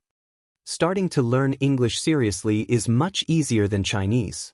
English words are simple, unlike Chinese words, which have multiple pronunciations, homophones, simplified characters, borrowed words, and so on. The current Chinese character library contains 91,251 characters. In contrast, English has just 26 letters. "Okay." Ni Tsuehua nodded. They smoothly booked a double bedroom at the front desk, and the attendant led the mother and daughter to their Sevu room on the 5th floor. Chapter 533, Arrived in M country, seeking medical help _3. The room of 20 square meters was carpeted and adorned with famous paintings hanging on the wall, exemplifying a modern style. "Mom, let's rest at the hotel for a day and go out sightseeing tomorrow," Ni Yang proposed. All right, Ni Tsuehua had no objection, given that they just had a tiring day of travel. Jinghua Village. Just as Ni Yang had gone out, two bearded old men knocked at the gate of the Ni family's courtyard. Although both Ni Tsuehua and Ni Yang had gone abroad, there were still employees working at the Ni residence. The factory was established behind the small courtyard of the Ni family. Upon hearing the knock, the person in charge ran over to open the door immediately. The person in charge was a middle-aged woman, Yang Xiaowan, who got along well with Ni Tsuehua. Yang Xiaowan looked at the visitors warily. "Who are you looking for?" "May I ask where Comrade Ni Yang is?" asked one of the white-bearded old men. If Ni Yang were present, this white-bearded old man would have been Dr. Wang Yili, who had treated Yang Guobao in the past. After curing Yang Guobao's epilepsy, Dr. Wang had sought to learn medical skills from Ni Yang. Ni Yang was a very generous person. She did not conceal or withhold her medical skills, and Wang Yili greatly admired her. This admiration led them to become close friends, with no difference in their ages. Yang is not at home. Do you need her for something? Yang Shaowan continued. Wang Yili replied, My surname is Wang. I run a traditional Chinese medicine clinic in Beijing. I came to see Comrade Yang previously, and I need to see her urgently now. Do you know when she will be back? Yang Shaowan continued. Yang went to M country for a trip yesterday. We don't know when she'll return. She's gone to M country? Wang Yili was somewhat surprised. A look of disappointment appeared on the face of the old man standing next to Wang Yili. It's really unfortunate. Why would she suddenly go to M country? Yes. Yang Shaowan nodded. What did she say when she left? Wang Yili asked immediately after. Yang Shaowan said, she didn't say much. I think it'll be at least half a month before she can return. It would have been good if you had come a day earlier. All right, sorry to bother you. With no other choice, Wang Yili could only leave temporarily with another elderly man. This elderly man was Wang Yili's younger brother by 1 year named Wang Yizhong. Wang Yizhong anxiously asked, What should we do now? Brother, do you know any other reliable peers you can recommend? Wang Yili replied, Don't worry. Aside from medical skills, traditional Chinese medicine also emphasizes a bond between the doctor and the patient. If the foreign woman cannot hold on until Comrade Yang returns, it means that it's her fate. Brother, why don't you come to take a look? Maybe you have a way. Wang Yizhong suggested. Wang Yili shook his head. The only person who has the potential to cure this disease is Comrade Yang. Wang Yili only regretted not learning more from Yang at that time. Although he takes pride in his high medical skills, the culture of traditional Chinese medicine is vast and profound and learning is endless. Then he added, At this time, finding more Chinese medical practitioners would only make that Mr. Abner more skeptical about the capabilities of traditional Chinese medicine. Upon hearing this, Wang Yizhong's expression darkened. Then what should we do now? You don't know how those foreigners mock Chinese medicine. Especially that girl named Miss G. She doesn't take Chinese medicine seriously. Mentioning Miss G made Wang Yizhong angry. Even though she was Chinese, she belittled the centuries-old Chinese medical culture. Wait. Wang Yili squinted his eyes. What if the patient can't wait any longer? Wang Yili helplessly said, Then it can only be said that she has no fate with Chinese medicine. Wang Yizhong said, Isn't that the same as admitting in front of those people that Chinese medicine is incapable? As Chinese medicine practitioners, who would want to admit that Chinese medicine is incapable? If Chinese medicine were truly incapable, it wouldn't have been handed down for thousands of years in China. But at the moment, they had no other options. Wang Yili continued, You don't need to take it to such an extreme. The patient has been ill for over a year, and she has managed to pull through this whole time. It's unlikely that something will happen in these few days. Wang Yizhong sighed. There's nothing we can do then. After saying this, he asked, Brother, is this comrade really that amazing as you say? Wang Yili said, Let me put it this way. If even Comrade Yang can't cure this disease, then it truly is incurable.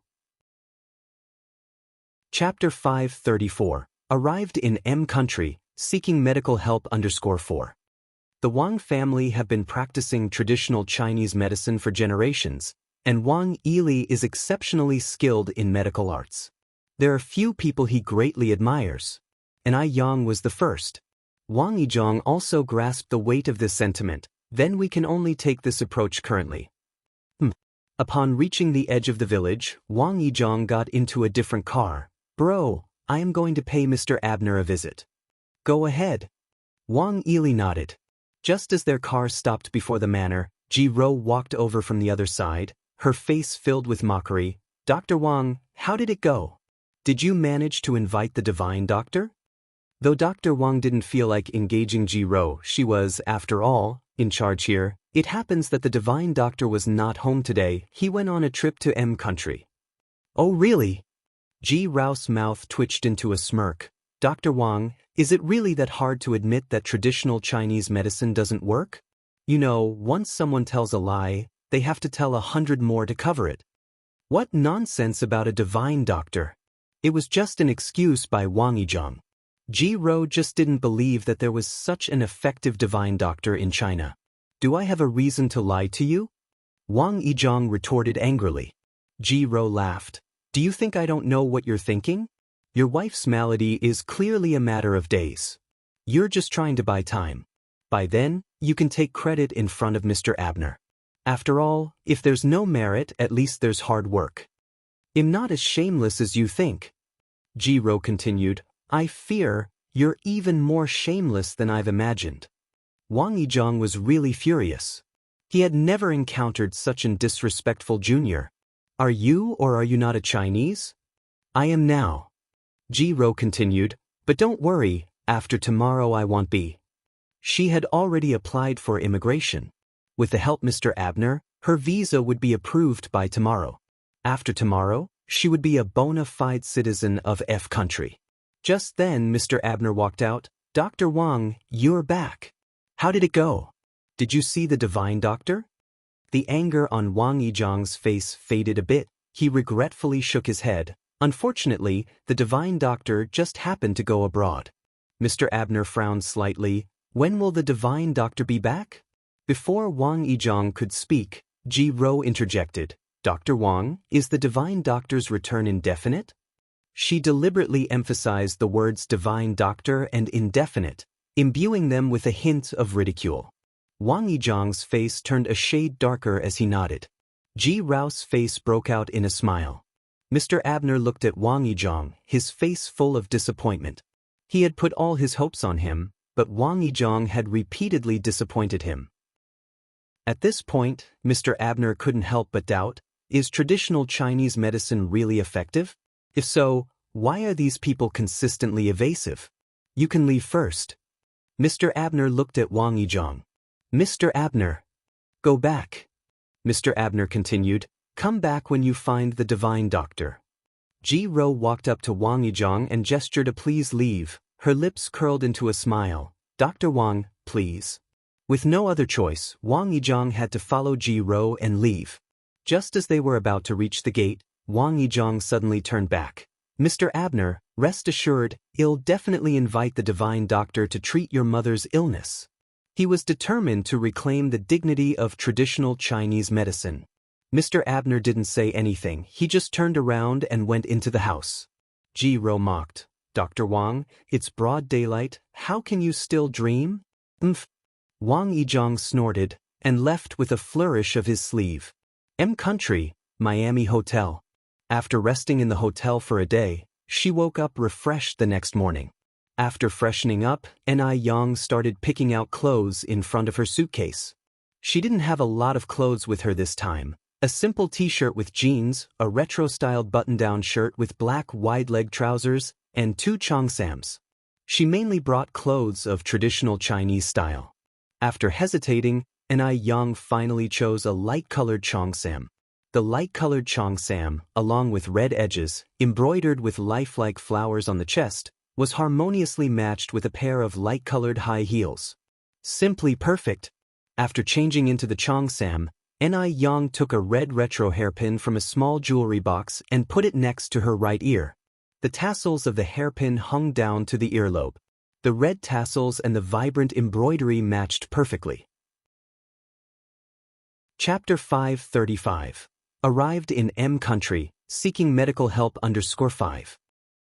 After pinning her hair, Yang left it down instead of tying it up. She looked extraordinary, like a feminine and beautiful deity stepping out from a painting. The first stop was Shisua Island. To get to Shisua Island, they had to take a boat. Though it had already been a day since they arrived in M country and settled into the Haijing Hotel, it was Quihua's first time to be this close to the ocean. The deep blue water where it met the far-off sky was a spectacular sight. It made one want to shout out loud. Even though the ocean was beautiful, everyone on board was captivated by Yang. She was a very charismatic Oriental woman. At that moment, Yang stood by the rail, gazing at the distant islands. The wind carried her shiny black hair, creating a chaotic beauty. "Excuse me, miss." Could we get to know each other better? An country youngster carrying a glass of red wine approached Ni Yang. Ni Yang glanced at him. Hello. She did not reject the polite approach. Hello, my name is James. I'm from Chicago in country. And you? My name is Ni Yang. I'm Chinese. Chinese. James was mildly shocked. It was his first time seeing such a beautiful Chinese woman. Do you have a boyfriend? James went on. If not, I wonder if I could have the honor of being your boyfriend. Most people from country are quite open.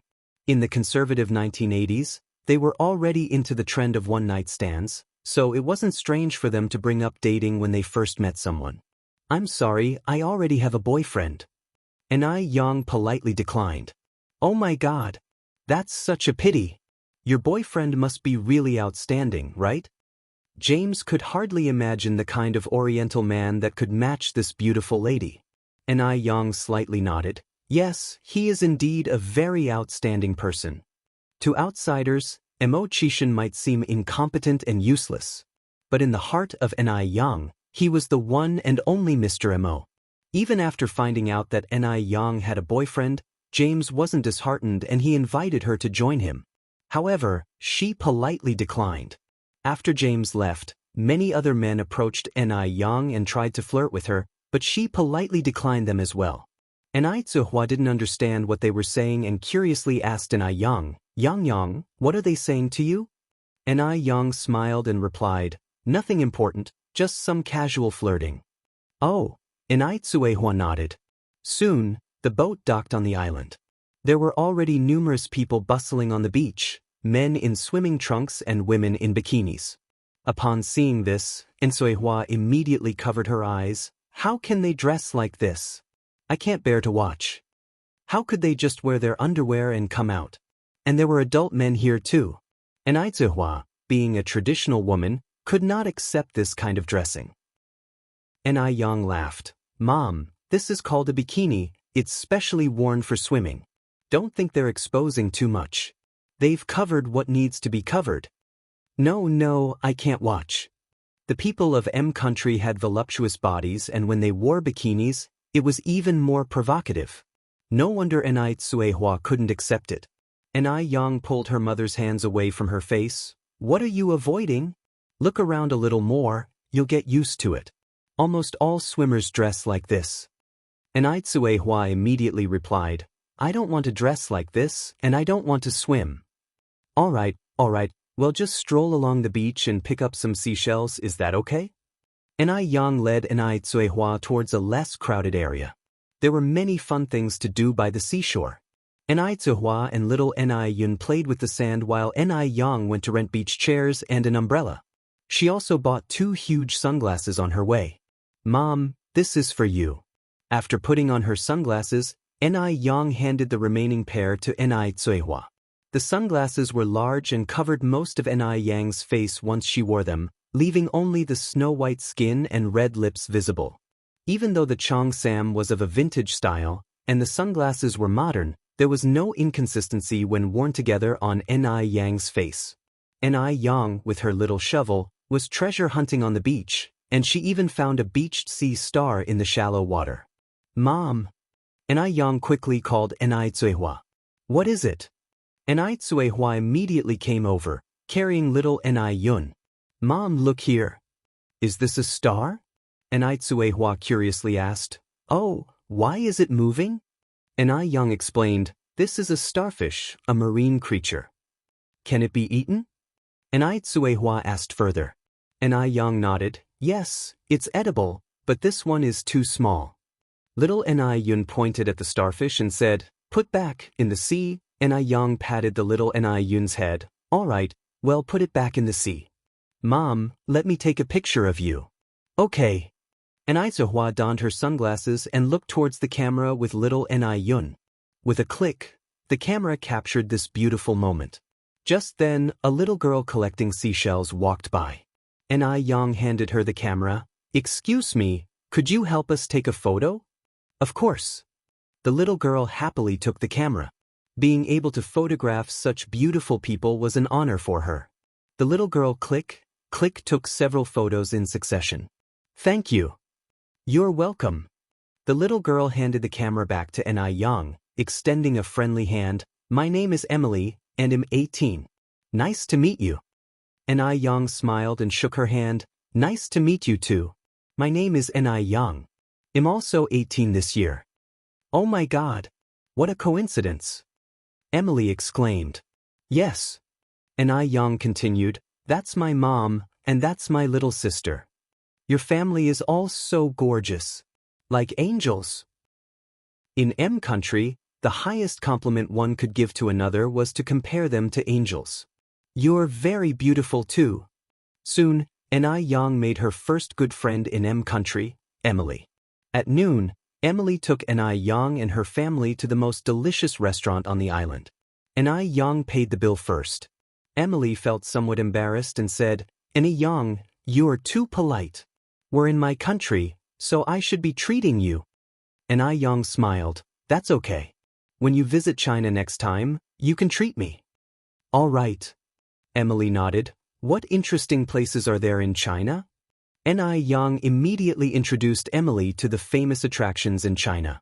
For example, the sunrise at Yellow Mountain, the Great Wall at Badaling, the magical and beautiful views of the Three Gorges on the Yangtze River, the Forbidden City, the misty Jiangnan, along with the saying, Heaven is above, yet Suzhou and Hangzhou are below. Listening to the descriptions, Emily was fascinated. Finally, Ni Yang said, not only do we have many scenic spots in China, but we also have an abundance of delicious food. Especially in the Bashu area, I believe that once you go there, you won't want to come back. Emily asked, Are there sandwiches and pizza? Ni Yang laughed. Of course ours is much more delicious. Sandwiches and pizza are just fast food in our place. When you come to China, they'll take you to have a state banquet in the Forbidden City. Yes, yes. Emily nodded her head eagerly, wishing she could go to China immediately. By the way, Ni Yang, your skin is so good, you must be using a very good skincare product, right? Ni Yang's skin was delicate and smooth, just like a peeled egg, to the envy of others. Emily had observed quietly that even up close, no flaw could be seen. Ni Yang nodded slightly. I am indeed using a pretty good skincare product. Chapter 536. Astonished M country people, lovers finally meet. _1 Upon hearing this, Emily's eyes lit up. After all, no girl does not love looking beautiful. So, what brand of skincare products do you use? Asked Emily impatiently. Ice Skin Jade, replied Ni Yang. However, skincare products of this brand can only be purchased in China. That's a shame, disappointment flashed in Emily's eyes. No worries, Ni Yang smiled. I can send them to you when I go back home. Really? Emily looked surprised. Of course. Ni Yang nodded. I have a spare set of Ice Skin Jade that you can try. If it suits you, they'll send you more in the future. Ni Yang had brought an extra set of Ice Skin Jade specially on this trip, and she didn't expect it would come in handy. Perhaps this would turn out to be a great opportunity to venture into the international market. You're the best, Ni Yang. Emily exclaimed while hugging Ni Yang. We're friends after all. Ni Yang patted Emily's back. Let's go to the shallow beach for a swim this afternoon, suggested Emily. Sure, but I have to discuss it with my mom first. Ni Yang thought it might be a bit challenging to persuade Suehua, who was still uncomfortable with bikinis, to go swimming. They'll go rest now. They'll come back and meet you at 1 o'clock in the afternoon. Okay. Ni Yang nodded. There were rooms on the island for travelers to rest. After returning to her room, Ni Yang suggested, Mom, let's go swimming in the afternoon? I won't go, I want. Suehua shook her head immediately. There was no way she could go out in such revealing attire. Come on, let's go. Ni Yang continued. We're modern women now, we should be open to new things. Also, not all swimsuits are revealing, we can choose ones with more cloth. It was also a way for them to grow. Suehua couldn't always live like she was in a feudal society. It's still embarrassing. There are so many people on the beach. Suehua was still hesitant. Let's go. We're already here at the seaside. It would be such a pity not to swim once. I promise to choose a very, very conservative swimwear for you. After much persuasion from Ni Yang, Suehua finally agreed reluctantly. At 1 in the afternoon, Emily came in to meet Ni Yang on time. Ni Yang, Emily, we are going to pick out swimsuits now. Do you want to come with us? Emily nodded, sure. They all went to choose their swimsuits together. The store had more variety of bikini swimsuits, and there were both male and female customers. Suehua felt embarrassed. Mom, this one would fit you perfectly. Ni Yang picked up a sleeveless and boxer-style swimsuit and handed it to Tihua. Isn't this bottom too short? Suehua kind of detested it. Ni Yang laughed and said, compared to the triangular ones, the boxers are already conservative. Forget it, I want swim. This one's fine. Ni Yang pushed the swimsuit into Qihua's hand. Look at how people wearing bikinis are swimming in the sea. This is so conservative compared to them. What are you still worried about? We are living in a new era. We have to keep up. Well, Suehua was still hesitant. Stop hesitating and go try them on. Ni Yang coaxed her towards the fitting room. Ni Yang, I think this one would look great on you. Emily picked out a sexy string bikini and handed it to Ni Yang. If Ni Yang really wore that outfit, Suehua might faint on the beach.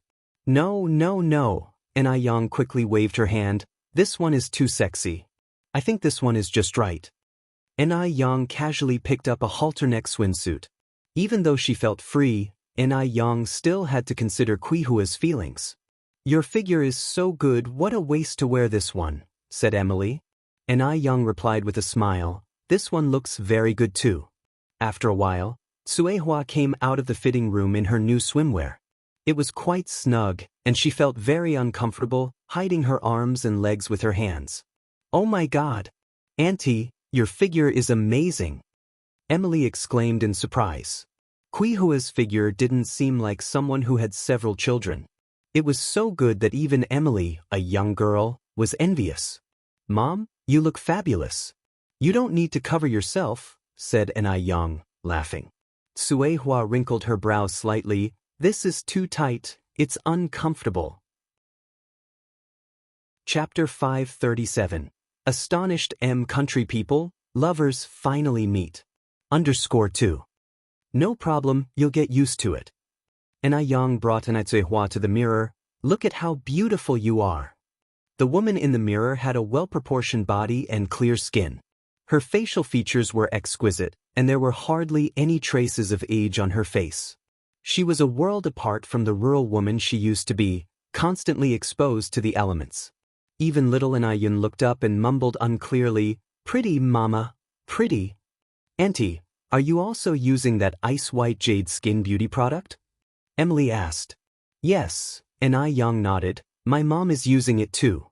Now, Emily was getting increasingly curious about ice-white jade skin. This beauty product is really amazing. After Suehua changed, Ni Yang also went into the fitting room with a selected swimsuit. When Ni Yang came out dressed, Emily then realized what the perfect body figure was. The seemingly modest swimsuit on Ni Yang radiated lethal allure. Especially those long legs under the skirt, thin and long, delicate as jade.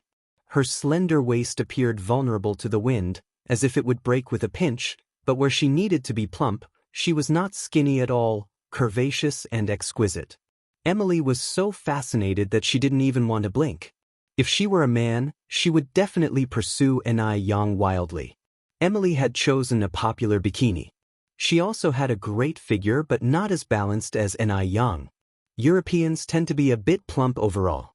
Suehua felt somewhat embarrassed looking at Emily, feeling it somewhat inappropriate especially with a lot of men on the beach. After changing into their swimsuits, Ni Yang bought a few floating rings and a small rubber duck. There were many people swimming and playing in the shallow beach. Although everyone was dressed lightly, they didn't stare at each other. Initially, Suehua felt uncomfortable, but she gradually let go, and even learned how to swim under Ni Yang's guidance. Emily sat on the rubber duck and played with little Ni Yun. During the fun, Ni Yang didn't forget to take pictures to document these wonderful moments. In the evening, a South American-style beach party was held. There were bonfires, food, various art performances, and even more people than during the day. Ni Yang and Ni Tsuehua, with little Ni Yun, enjoyed large lobsters while watching the performances. When thirsty, they enjoyed natural coconut juice. Life was very enjoyable. Suddenly, a cry of surprise came from the performing crowd nearby, followed by shouting, "Doctor! Is there a doctor here?" Ni Yang immediately put down her utensils. "Mom, you and Yun Yun stay here, I'll go check." As a doctor, it was her duty to save lives and heal the wounded. She could not stand by in the face of such an occurrence. "All right," Ni Tsuehua nodded. "Yang, be careful." "I will." When Ni Yang got to the middle of the crowd, a Western doctor had already reached the patient's side. He kneeled down, lifted the patient's eyelids, then felt the patient's neck, but eventually shook his head helplessly and walked to the side of the crowd. It meant there was no hope. A little boy, crying, clung to the doctor's leg. "Doctor, please save my mom." The doctor sighed. "I'm very sorry." The boy cried even louder. Murmuring rippled through the crowd.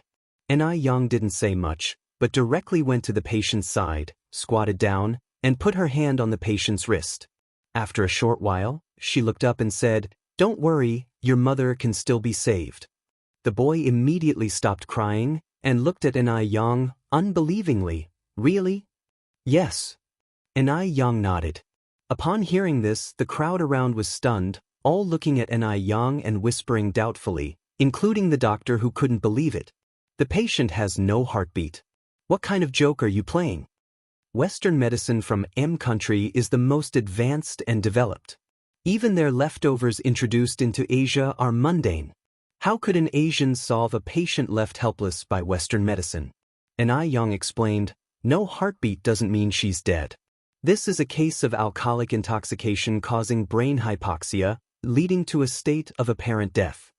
The doctor shrugged. "Oh, God. Do all Asians like you love to boast?" For attention, Asians could do anything. Ni Yang stopped explaining and looked at the crowd. "Can anyone lend me a lighter and a needle?" Chapter 538. Astonished M country people, lovers finally meet. _3. "I have a lighter." A man handed over a lighter. "Where's the needle? Does anyone have a needle?" "Yang, I have a needle." Ni Tsuehua handed over a needle threaded with string. There's a tradition in Dam Village of pinning a threaded needle to departing children's clothing for safety and protection. This practice is hazardous, as careless handling could injure a baby. As such, it was gradually forgotten over time and only remembered by the older generation. The needle in Ni Kuihua's hand was taken from little Ni Yun. Ni Yang took the needle, heated it to red hot with the lighter, and slowly inserted it into the patient's Qingguang acupoint on their head.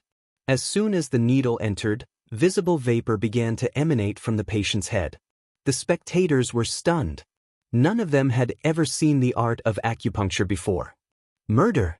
You're committing murder! Oh my God! What is she doing?"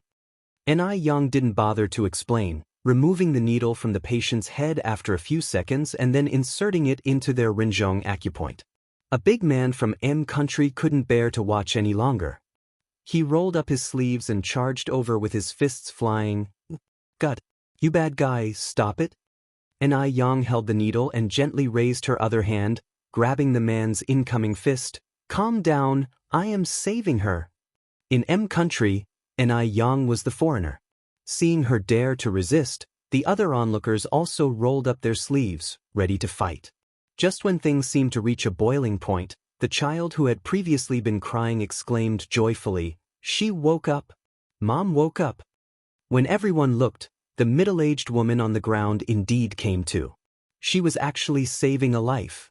Everyone present, including the doctor from before, was astonished. This was simply unbelievable. Thunderous applause followed. But there wasn't a trace of pride on Ni Yang's face. She remained calm as if nothing had happened and carried on to insert the third needle.